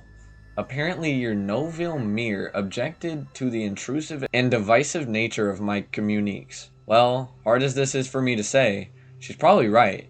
So is the director. He is a good man. You don't need to be troubled by your mad mother. You need to build a new life. A solid life. As old Goethe wrote, "Wouldst shape a noble life? Then cast no backward glances towards the past, and though somewhat be lost and gone, yet do thou act as one newborn. Open your heart to the kindness and stability your new family offers you. All of it will serve you as well, and as for me, I only wish to serve that purpose. A happy new year. Good things are coming your way. You know I love you dearly. Mommy." So the director has now told his mother to cut back on the letters because she's been sending him so many. It's also exceptionally well written for someone who's not all there and mentions Goethe, which shows she's pretty informed on her history. Now, she doesn't really have anyone else, especially after Johnny's dad died, and Johnny is all that's left of her family. And keep in mind, at this point, he's like 11 years old, and she's using language that I don't know about. Like, how was Johnny supposed to decipher this? In another note, she mentions hearing that Johnny had run away twice from Raymond, and reveals that Johnny hasn't written her back. She's asking for any word of him, even just a postcard. She skips a month, and in March, there are no letters. We also keep in mind that we only get to see about one letter a month from her. She returns in April to say that she actually did write him. She was just writing badly, and at the director's urging, she decided against the notes. May 9th, 1983. My dear sweet child, you are most welcome. Your letter arrived last week, the first ever, and I'm still a fountain. Who would have thought that such a young boy would succeed where Ponce de Leon failed? Never could I have imagined how your tender words would repair so much of my failing heart. I've been walking around on clouds, dancing on air, blushing like a schoolgirl in dark green knee socks. Do you really love your mother so much? I shall guard this letter forever, and even if there's never another one, it will always restore me. I will wear it like a heart. It will become my heart. More kisses than you can count. Mommy. So this is the first time Johnny actually says anything to her, and look at how happy she gets. I gotta say, bro, the writing is so well done to where it really makes you like get on her side. because the way she talks about Johnny, it's like, this is a loving mother. But this part of the book is just so sad, and if you remember the locket that Johnny hadn't opened until recently and found his first letter to her in, it was this. It was this. She actually mentions it here and saying that it will become her heart. She'll wear it around her heart. Which just makes it sadder that Johnny sold it. So, great. Johnny sends another letter, and she is overjoyed and has a dream basically glazing Johnny, in which he is showered by gifts from numerous gods for his existence, and she learns of his school fights, almost encouraging them if he must have them. March 15th, 1984. My dear cherished Johnny, forgive your mother. News of your hospitalization has sent me into the kind of self-indulgent behavior that serves no one, least of all you. I'm so sorry. For a day, your mother was even free. So overwrought by her son's misfortune, she escaped this old English manor in search of his tormentor. As it was raining and thundering, the director claims I outdid Lear. Not even lightning could outlight my rage. In fact, my rage was so great, the attendants here had to fit me with a canvas suit, lest I hurt them or further damage myself. The director finally modified and even increased my medications. Eventually these measures took effect, and my hate diminished, though never the pain. Unfortunately, so did my ability to function coherently, hence my silence during your time of trouble. When you needed me most, I failed. I'm as sorry as I am ashamed. I shall never behave that way again. I promise. Time does heal, they say. Still, were I free now, I would head straight for Marine Man Raymond and end him. I don't doubt even your pacific father would have resorted to violence. I do long hear the details from your tender lips. Please write to me as soon as possible and recount everything. The telling will help, I assure you. Did he really break your nose? Snap your teeth? Are there still contusions on your face? I confess even having to write these questions stirs a frenzy in the chambers of my soul. I would like nothing more than to tear out the liver of your purported protector and feed it to him with a hiss. He could semperfy that meal all the way to Hades. But since he is shielded from my wrath by my own confusions, damn it! I shall invoke Hecate in her Acheron depths, and by scale of dragon, eye of newt, boiled in the blood of murdering ministers, and Clytemnestra's gall, cast a great curse which shall fly directly on a dark wind and take up immediate residence in his body, chewing on his flesh, nightly gnawing on his bones, until many months from now, moments before the final spark of self-awareness expires, he will have witnessed the total dismemberment and consumption of every limb and organ. So written, so done. This curse is cast. Fut illum. And now, without a doubt, you see your mother is mad. Ira furor brevis est, though in her case, not so brief. At least you shall have a new family. Hopefully this one will be gracious and sympathetic. Your mother mends you with kisses and gentle strokes. Mommy. Wow. So that was a lot to unpack. We're gonna... First of all, she's aware now that Raymond is breaking Johnny's teeth, and I just want to point out how heartbreaking this must be. To have your only son, your one family member left, and you're stuck in this institution while he is getting violently abused by his random stepfather that's not even related to him. And you can do nothing about it. It's a horrible situation for her to be in. And in a fit of rage, she escapes the whale and goes out to look for Raymond to harm or kill him. Now, it's also worth noting that at this point, we actually don't know what mental condition that Johnny's mom has. And look at all the mentions of Greek mythology and Greek gods in this section. Who else had a whole crossed out section about a Greek story that related to the Navitzen record? Moving through a couple letters, she gets word that Johnny never switched families and is baffled by it, as we all are. During this period, Johnny is actually decently responsive with his notes, but after 2 months of not receiving one, she tells him it's tearing her to pieces. It's almost like the more letters that he sends, the more she expects from him. But regardless, she's still very assuring that he has more to offer in this world than Raymond can see. Still very supportive of his son, but she's seeming to just, okay, you sent 2 letters, well now you have to send me more. Just a little, pretty toxic, honestly. October 14th, 1984. My dear Johnny, what an exceptional idea. I knew you'd think of a way. Do not be precious either with your attempts. Apply to every boarding school available. As for that nitwit Raymond who insists on calling you beast, let his blindness protect you. What he does not expect, he cannot work to prevent. You are the wonderful presence the years ahead will teach a world to cherish. Remember, if this gives you any comfort, which I hope it does, anyone who tries to box and bury your soul, for as leaves are to limbs, so are your words to your soul. So will he be cast in my ire, and so will he perish. Honi soit qui mal y pense. My unbound love, Mommy.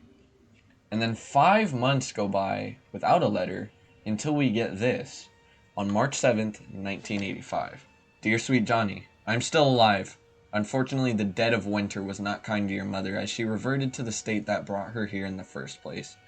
The very same state that your glimmering father wrestled with so nobly. Everyone here, especially the honest director, was kind and attentive, but their efforts still could not break me from my wild and often, I'm afraid to admit, hallucinatory condition. Sad but true. Sometimes your mother hears things. Non sum qualis eram. At least thoughts of you brought me moments of peace. Just a mention of Johnny conjured up sweet memories of rain-soaked meadows, mint sprigs and tea, and sailboats slewing wakes of phosphorescence at midnight. An entire history of the stars briefly caught in the sound. My lovely son, please pardon your mother's silence. Only yesterday did the director show me your letters. I feel terrible that I let you down like this, and yet, at the same time, feel proud that you continued to make such progress. Right now, I am too tired to write a longer letter, but never you fear. You will hear from me soon enough. I love you, Mommy. Non sum qualis eram. You mean the thing that Johnny caught himself stuttering back at the beginning of the book when he was frozen in the tattoo shop out of fear of the monster and Minotaur? I mean, the Minotaur was clearly in Johnny's head, and it seemed like he was going crazy, but it's looking more like this whole time his mom is the Minotaur that's been plaguing him with anxiety and constant attacks, but hold that thought. A little after this note in May, Johnny actually visits his mother, and she's ecstatic, even crying when she sees him. After this, though, he doesn't write for 2 months, and she begins wondering if she did something wrong or set him off in any sort of way. Before we get into the next letter, she mentions that there's a new director that's more strict, thinks she needs greater restrictions, and sneers at her whenever he sees her. What director would sign up for this job and do this? August 23rd, 1985. My dear son, the only son I have, your mother must hear from you. She is without ally. The new director pays no attention to her pleas. The attendants laugh behind her back, and now worst of all, her only guiding light has vanished. Not a word, not a sign, not a thing. I relive your visit every waking moment. Did I missee it all? Were you put off? Embarrassed? Disappointed? Determined to depart forever? Gritting your teeth until the hour kindly allowed you to go? And me, did I see this all and misinterpret your smiles and chuckles as examples of love, affection, and childlike devotion? Not getting it at all. Missing it all. At least don't allow your mother's grave to lack the company of knowledge she craves. If your plan is to abandon me, at least grant me this last respect. Rompido mi muñeca. Your tearful and terribly confused mother. So now everyone in the whale, I guess, is just mocking her, which, why would employees do that? And this letter definitely reads with a more resentful tone towards Johnny for not communicating her. And she's saying shit like, well, at least when I die, don't let my grave go without your absence and stuff. And it's getting more toxic. Which, it makes sense why Johnny would instead start to resent his mother, and it would just be easier to pretend like she doesn't exist because, I mean, he's so young. This could easily stress him out. I don't even think he's a teenager at this point. September 5th, 1985. Dear Johnny, I'm doing my best to accept your decision to leave me in such silence. Hearing it makes my ears bleed. The new director doesn't approve of when I use candle wax to keep the sound out of it. That's the best I can do at Lividi. I remember when your father would take me flying. I did not go very often. The experience always left me agitated for days. He, however, was always so calm and delicate about everything. Pre-flight preparations were carried out with the care of a pediatrician, and once we took off, despite the roar of the engine, he treated all those thousands of miles like a whisper. I always wore earplugs, but they did not keep out the noise. Donnie was oblivious. I honestly don't believe he heard all the rattling and wind whipping and awful shuddering sounds the plane made whenever it intersected a particularly unruly patch of air. He was the most peaceful man I ever knew. Up there especially. Even on that awful and chaotic day, when he had no choice but to take me here, he remained calm and tender. By then, his heart was broken, though he didn't know it yet. No one did. But even so, his touch remained gentle, and his words as edgeless as the way he flew his plane so far above the clouds. I wish I could have his peace now. I wish I didn't have to hear the rattle and roar and scream that is your silence. I wish I could be him. I'm sorry you saw what you saw in me. I'm sorry I made you run. I must understand. I must accept. I must let you go. But it's hard. You're all I have. Love's love and more. Mom. We glazed over it. The director doesn't approve when I use candle wax to keep the sound out of my ears.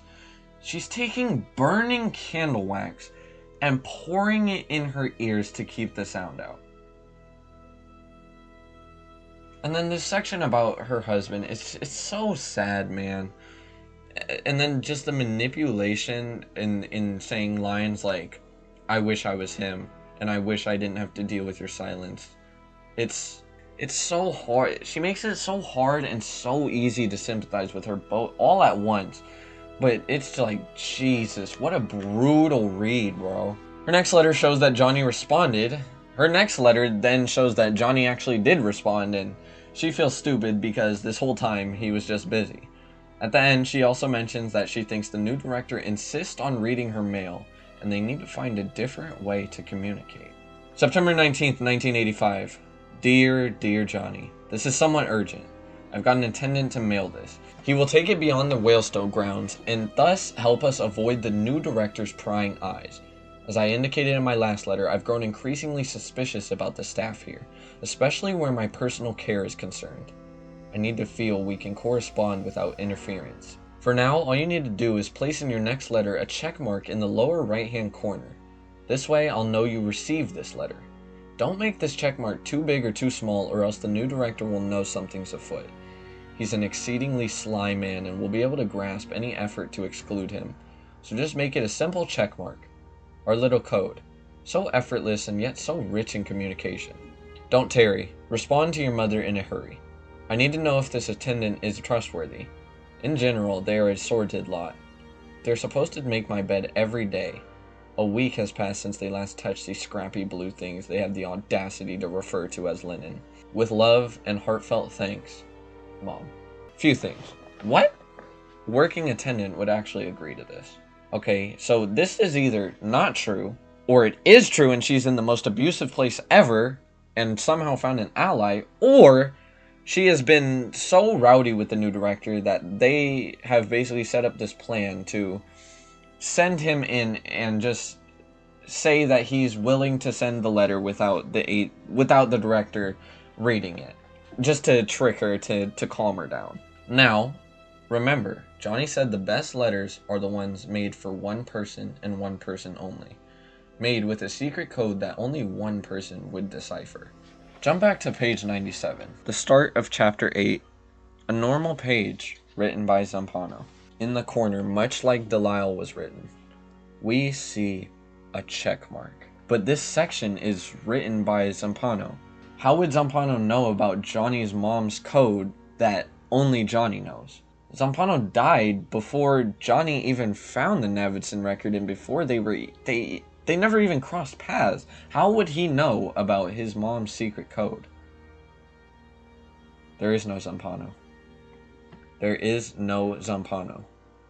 He made it up. Johnny's an excellent storyteller and created Zampano for the story. Do you remember the first line of the book?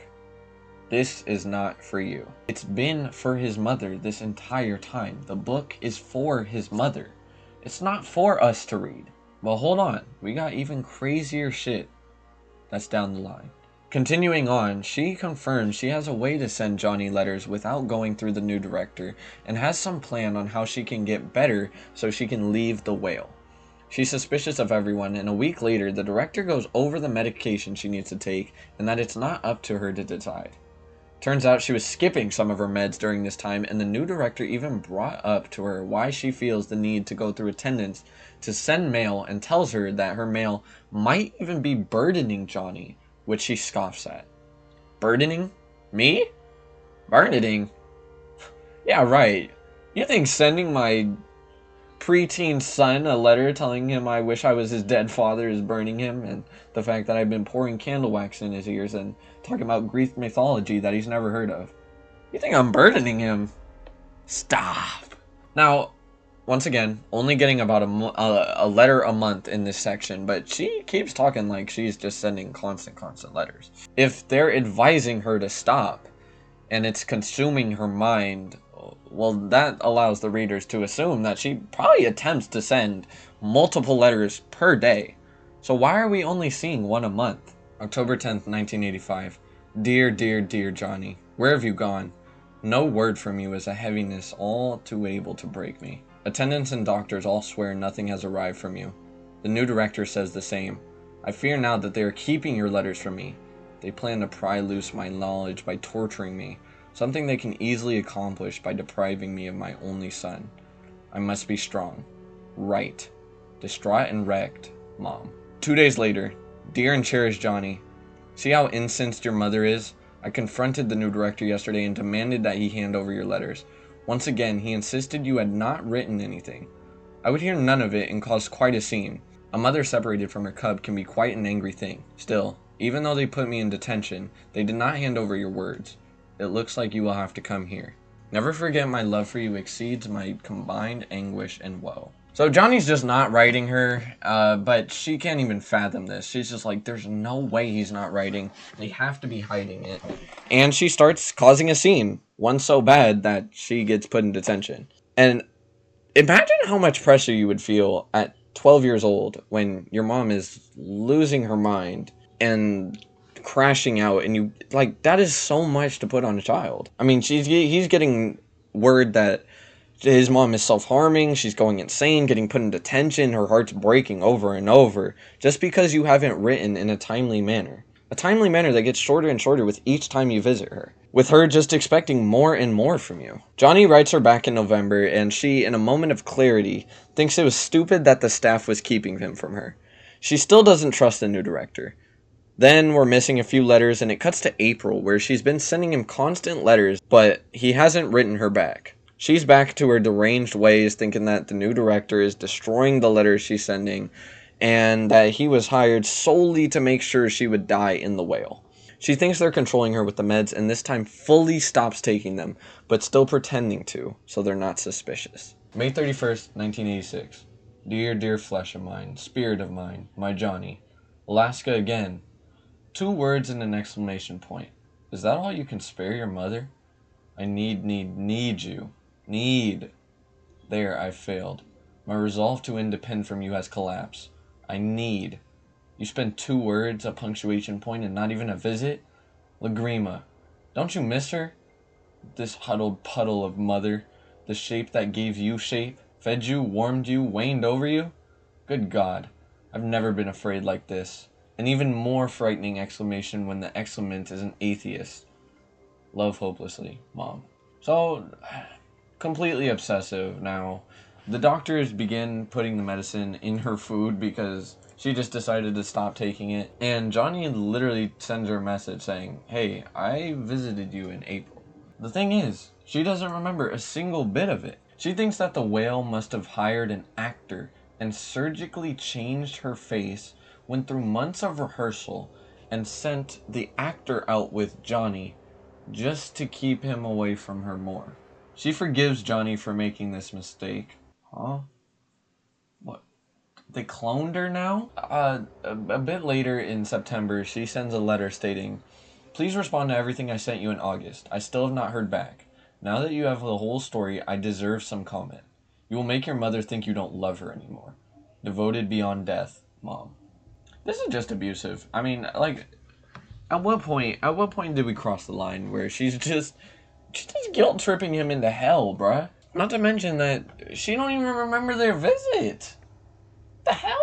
April 25th, 1987. Dearest gift to Johnny. I did not think your silence would ever end, and yet somehow it did. And now I am in blissful possession of a new address and news of your placement in another boarding school.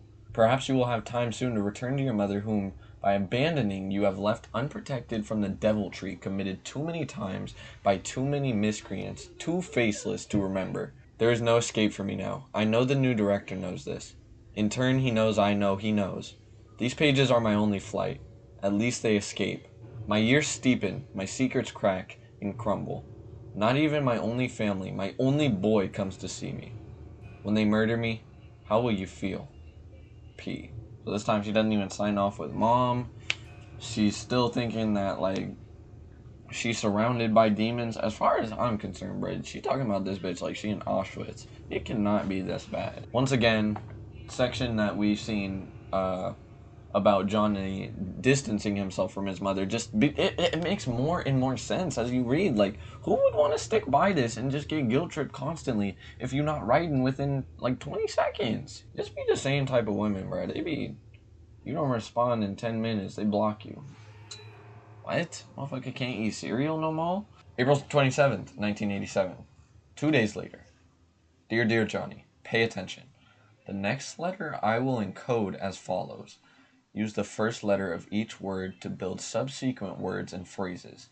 Your exquisite intuition will help you sort out the spaces. I've sent this via a night nurse. Our secret will be safe.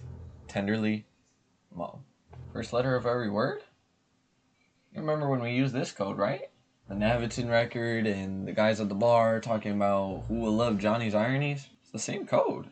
Now, I'm not reading this fucking section. It's long and nonsense, but to decode the letter, when you take the first letter of every word, it reads, Dearest Johnny, they have found a way to break me. Rape a 56-year-old bag of bones. There is no worse, and don't believe otherwise. The attendants do it, the others do it. Not every day, not every week, maybe not even every month, but they do it. Someone I don't know always comes when it's dark, late. I've learned not to scream. Screaming gave me hope, and unanswered hope is shattered hope.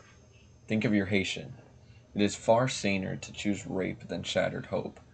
So I submit, and I drift. I let caprice and a certain degree of free association take me away. Sometimes I'm still away long after it's done, after he's gone. The stranger, the attendant, the custodian, the janitor, cleaning man, waiting man, dirty man, the night tidying up after him. I'm in hell, giving into heaven, where I sometimes think of your beautiful father with his dreamy wings. And only then do I allow myself to cry, not because your mother was raped again, but because she loved so much what she could never have been allowed to keep. Such a silly girl. You must save me, Johnny. In the name of your father, I must escape this place or I will die. I love you so much. You're all I have. P. Keep in mind, bro. Again, I'm gonna keep saying it. Johnny is like 13. And he's getting letters that everyone in a 10-mile vicinity is taking turns on his mom. This ain't happening, obviously. It's just not happening. And now she's thinking about her past husband when this shit's going on? Bro! Immediately after this is when the letters just start falling apart more and more. A lot like the Navidson record. I mean, as you can see here, it just gets crazy. We got text upside down, sideways. I live at the end of some interminable corridor, she's saying. Hold on, I live at the end of some interminable corridor. But the band before was saying I live at the end of a 5.5-minute hallway. That's a little bit too close. That's a little bit too close. Are you picking up what I'm putting in you? In you. I'm just saying, there's a lot of similarities, and the way House of Leaves is written kind of coincide with how her letters are written. September 24th, 1987. Dearest Johnny, I write you now with the greatest urgency. Your failure to respond or even appear, I forgive completely. All previous things I have been subjected to pale in comparison to this latest turn of events. I will be lucky if I live out this hour. I cannot even leave my bed. The new director. And she's cooked. She's cooked. January 3rd, 1988. Sweet, sweet Johnny, though you never ask, how many times must I respond? It was an accident. Forgive me.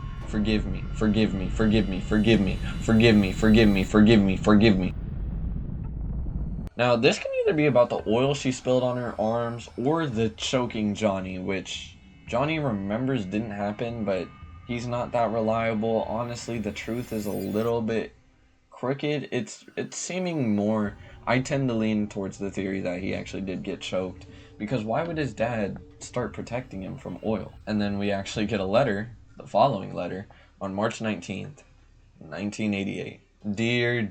Dearest dear Johnny, do not forget your father stopped me and took me to the whale stow. You may remember, you may not. You were 7. It was the last time I saw you before I saw you again too many years later, only to lose sight of you again. Oh, my child, my dear solitary boy, who abuses his mother with his silence, who mocks her with his unsupportable absence.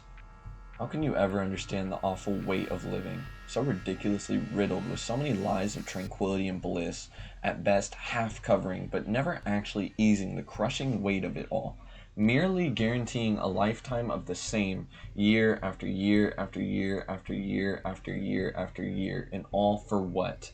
You were leaving as I was leaving, and so I tried before that great leaving to grant you the greatest gift of all, the purest gift of all, the gift to end all gifts.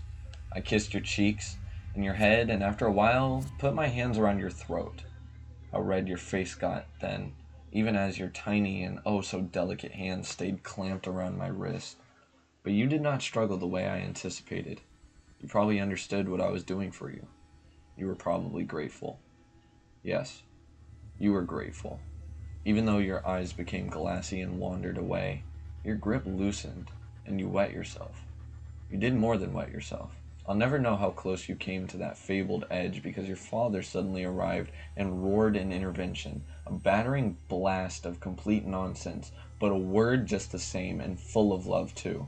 Powerful enough, in fact, to halt the action of another love, break its hold, even knock me back and so free you from me, myself and my infinite wish.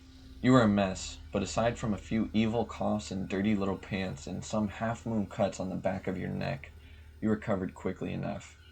I did not. I had long, ridiculous purple nails back then.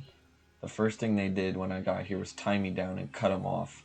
But it was love just the same, Johnny. Believe me. For that, should I be ashamed? For wanting to protect you from the pain of living? From the pain of loving? Always from loving. Always for loving. Always. Perhaps my shame should really come from my failure. Tears just the same. P. Wow. So, it's confirmed. She tried to kill him. To, quote-unquote, save him from the pain of living. Strangle her own son at 7 years old. And thank God that the dad was just happened to barge in and stop her. Because it seemed like she was pretty close. Also, purple nails. A little detail that is going to be very important. Now, we have more nonsense. She's fucking losing her mind over here. November 1st, 1988. Dear Johnny, what a terrible sleep and dream I've been roused from. There are so many pieces to make sense of. The doctors all warned me to just put aside the last 2 years. It's a shambles. Seems I'm better off co-signing the whole lot to psychosis, locking it up, throwing away the keys. They tell me I should be grateful that presents itself as an option. I suppose they're right. Cast no backwards glances, eh?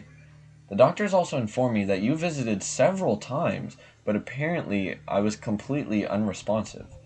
As for all the letters I said I had written you, chock full of paranoia and all, I hardly wrote a thing.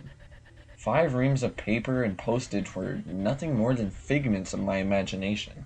I tend to believe all this because I have come to realize, as you probably have realized when you came here, that the new director is in fact none other than the old director. The patient one, the decent one, the honest one, the kind one who has been taking care of your mother for well over 10 years. I have now my own biochemical cycles and a couple new drugs to thank for these days of clarity. The director has already warned me that my lucidity may not last forever. In fact, it's unlikely. I shall be fine as long as I know the one on whose tender sensibilities I impose such hogwash will forgive me. How could I misplace your visits, lose your letters, not even recognize you? I love you so, so very much. Will you ever forgive me? As always, with all my love, Mommy. So Johnny is a bit older at this point in the story. I'm sorry if I didn't make that clear, but when Johnny visits her, she doesn't even remember and has been unresponsive during these times. So I imagine he's trying to visit with her and she's kind of just sitting there deadpan. Not only that, but she keeps quote unquote sending so many letters, but she was never writing these letters. It was all in her head. Everything that Johnny got is what we got, and we only got about one letter a month. So these other letters that she's been spamming Johnny with, that the staff have been keeping from him and blocking her from sending, are all in her head. And that really makes sense because we only see one a month, but the way she's talking is like she's just constantly and constantly writing, but she's just not. She's been rambling about this new director the whole time when it's been the same old director. And of course, to Johnny, who sees this director, he knows that it's the same person. Her mind is slipping more and more, and she acknowledges that she won't be in a state of clarity for long, and she might not even recognize Johnny soon.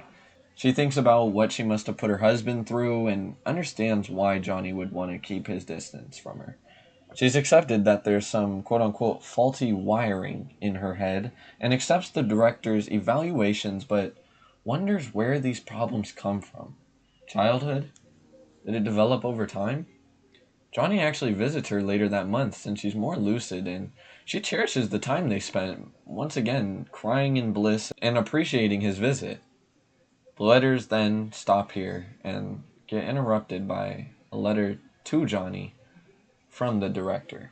January 12th, 1989. Dear Mister, as you requested in your last visit, I am writing you now to inform you that your mother's condition may be on the decline again. We're doing our best to adjust her medication, and while this relapse could prove temporary, you may want to prepare yourself for the worst. If there are any questions I can answer, please do not hesitate to contact me at. I also wish to remind you that I will be retiring at the end of March. Dr. David J. Drains will be taking my place. He's very capable and well versed in psychiatric care. He will provide your mother with the very best treatment.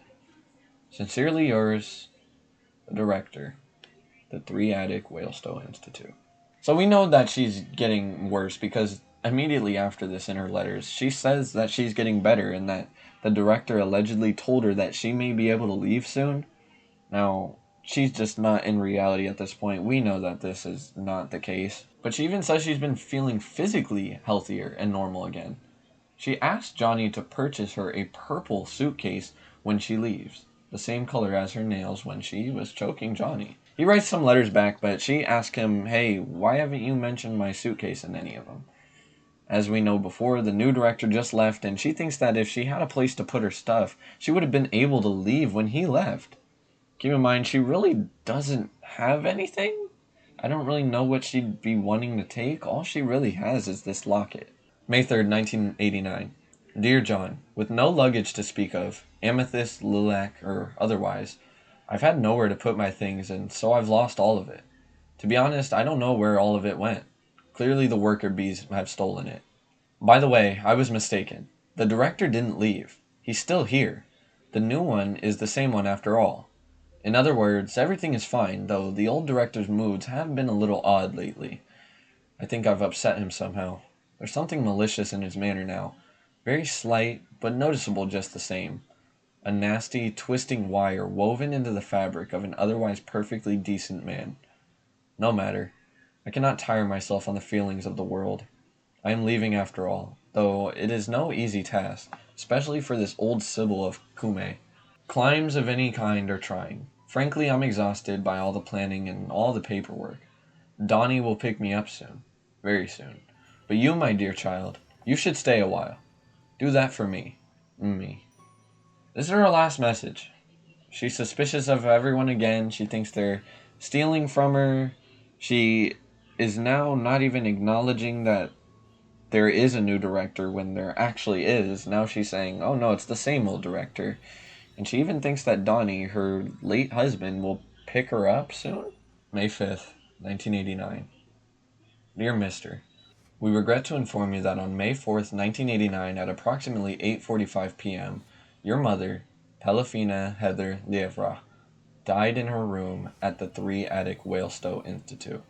After a detailed examination, both our resident doctor, Thomas Janovinovich, as well as county coroner, confirmed the cause of death was the result of self-inflicted asphyxiation achieved with bed linen hung from a closet hook. Miss Lievra was 59. Please permit us to express our sincere condolences over your terrible loss. Perhaps it will be some solace to know that despite the severity of her mental affliction, your mother managed to show much humor in her last year, and attendants said she often spoke fondly of her only son. While this may be a difficult time, we urge you to contact us as soon as possible to make arrangements for her burial. The conditions of her enrollment here already provide for a standard cremation. However, for an additional $3,000, we would happily provide a proper casket and service. For another $1,000, a burial plot may also be secured at the nearby Wayne Cemetery. Again, we wish to extend our sympathies over the death of Miss Lever. If we can be of any help during this time of need, whether by answering questions or assisting you with funeral plans, please feel free to contact us directly at Respectfully yours, David J. Drains, Director, the Three Attic Whalestow Institute. She hung herself. This receipt indicates that on September 8th, the following article, previously owned by Miss Pelafina Heather Livre, was claimed by her son, John. 1 jewelry. So, that's really it for the book, okay? I mean, there's a lot of other significant things, like these, I mentioned them briefly, these pelican poems, which... Now, there's a few very big theories, and you can read this book and look at it through so many different lenses, but one of them is that Pelafina is the Minotaur. Think about it. In the tattoo shop, when she's arranging the purple ink, that's when he has the panic attack. She mentions multiple times that her nails were purple and she wanted a purple suitcase, and when you look back in the book, every time that the Minotaur or the monster was around or haunting Johnny, purple is mentioned. It could be him coping with what happened to his mother.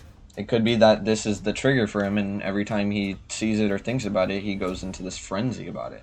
It could also be that every time it's mentioned, that's why he tells stories. He's telling stories to cope with this. If you also remember when the female Johnny, also known as Rachel, threw the dog at the ground with such hateful force, we could draw a parallel between our protagonist, Johnny, being the girl, and the dog being Johnny's mom as well.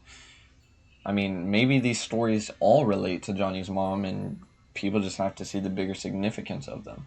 Now, it's also pretty clear that Johnny and Zampano are the same person. He mentions having Zampano be inside of him.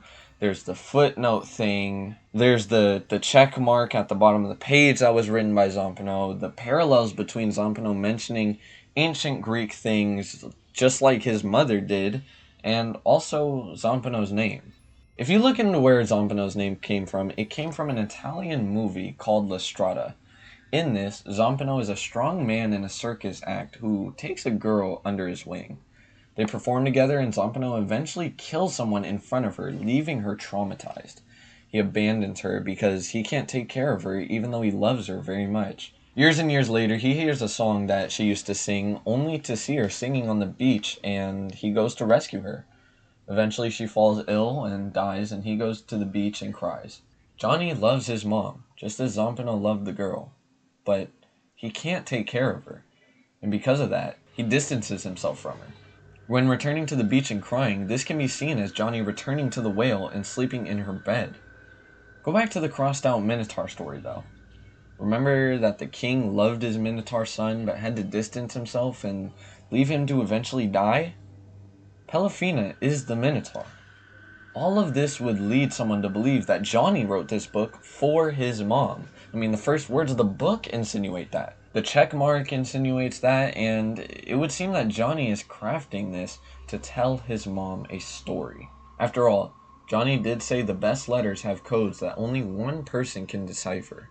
Looking towards the author, this can also be thought of as a book written to his mother. because in interviews he rarely talks about her.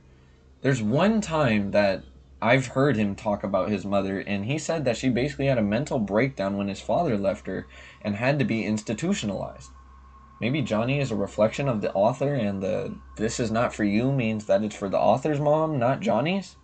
There's tons and tons of valid theories that would add up to make sense, and I didn't harp on it, but I want to look towards Johnny's last words in the book as well. If you remember, this story is about a baby born with holes in his brain that cannot survive, and it's a miracle if he lives even a couple hours. But this mother demands that she hold the baby. And when she holds the baby, by the grace of God, he survives a few more days, and she seemingly lets the baby know when it's okay to die. You could look at this story in a few ways, maybe through the lens that love isn't enough to save someone or a relationship. Johnny loved his mom a ton, but he could not save what she had damaged. And she loved him a ton, but she could not save it at that point either. Maybe you could look at it as this being the motherly love that Johnny was never able to get himself. Or you could look at it as this being an actual thing that happened. Maybe Johnny really was the kid and Pelafina really was the mom here. Maybe this isn't just a dream that he had. Maybe all of this was written by her. Maybe the entire book is written by her. I mean, that would explain the connection between the Greek mythology in her writing and in the Navidson record, and the stuff between the Minotaur and how she's so knowledgeable on all this, and that maybe to cope with the loss of her only child, she created this whole story to bring him to life. This could also just be attributed to, similarly to how when she said, okay, the baby's allowed to die, and he died, she has a large influence over her baby. Maybe because of Pelafina having such a large influence over Johnny. I mean, the theories are deep and deep, and you gotta keep in mind, Joe, I did not go over anything. I just summed up an entire 700-page book in a matter of hours. There's so many little caveats and little details that I, in this video, would have missed, and we didn't even talk about the poems at the end of the book and their significance. I mean, there is so many layers to this book, and it is all beautifully written, haunting, horrifying, and just a mind fuck that if you really read this, you will find yourself coming back over and over to this book. It's so fun to read. It's not conventional, and the way that you can go about it and just look at it from hundreds of different angles, and there's probably stuff that people in the general public haven't even caught on to, despite this book being 20 years old. Listen, y'all, I really hope that y'all enjoyed this one. Okay, I really wanted to share this story with everybody because it's been my favorite book. I have a blast going back to it and always conversing online about the different theories about it, and it's so good. Okay, I know I don't really be making videos like this, but I had to make this one, bro, and I really enjoyed it, y'all. So let's see how long this comes out to when I'm editing. Now, in my head, I'm kind of thinking that this might be around 5 hours. You'll throw up a screenshot if I'm right or not. Either give me a ding or just give me a loud X and cuss me out. But yeah, y'all, thank y'all if anybody made it this far. Thank you for watching this one. I really tried hard on this. Wrote a 50-page script just so I can get all the events of the story right for y'all. I basically reread the whole book, and you know, if y'all want more of this, you know, I'll be tuning into more stories. This was a great time. Join the Discord. Link is in the description. Press the sub button, bro. Hit the like. And outro. Hey baby, it's Leia. You reached the right girl at the wrong time. Leave your name and number and I'll holler back at you.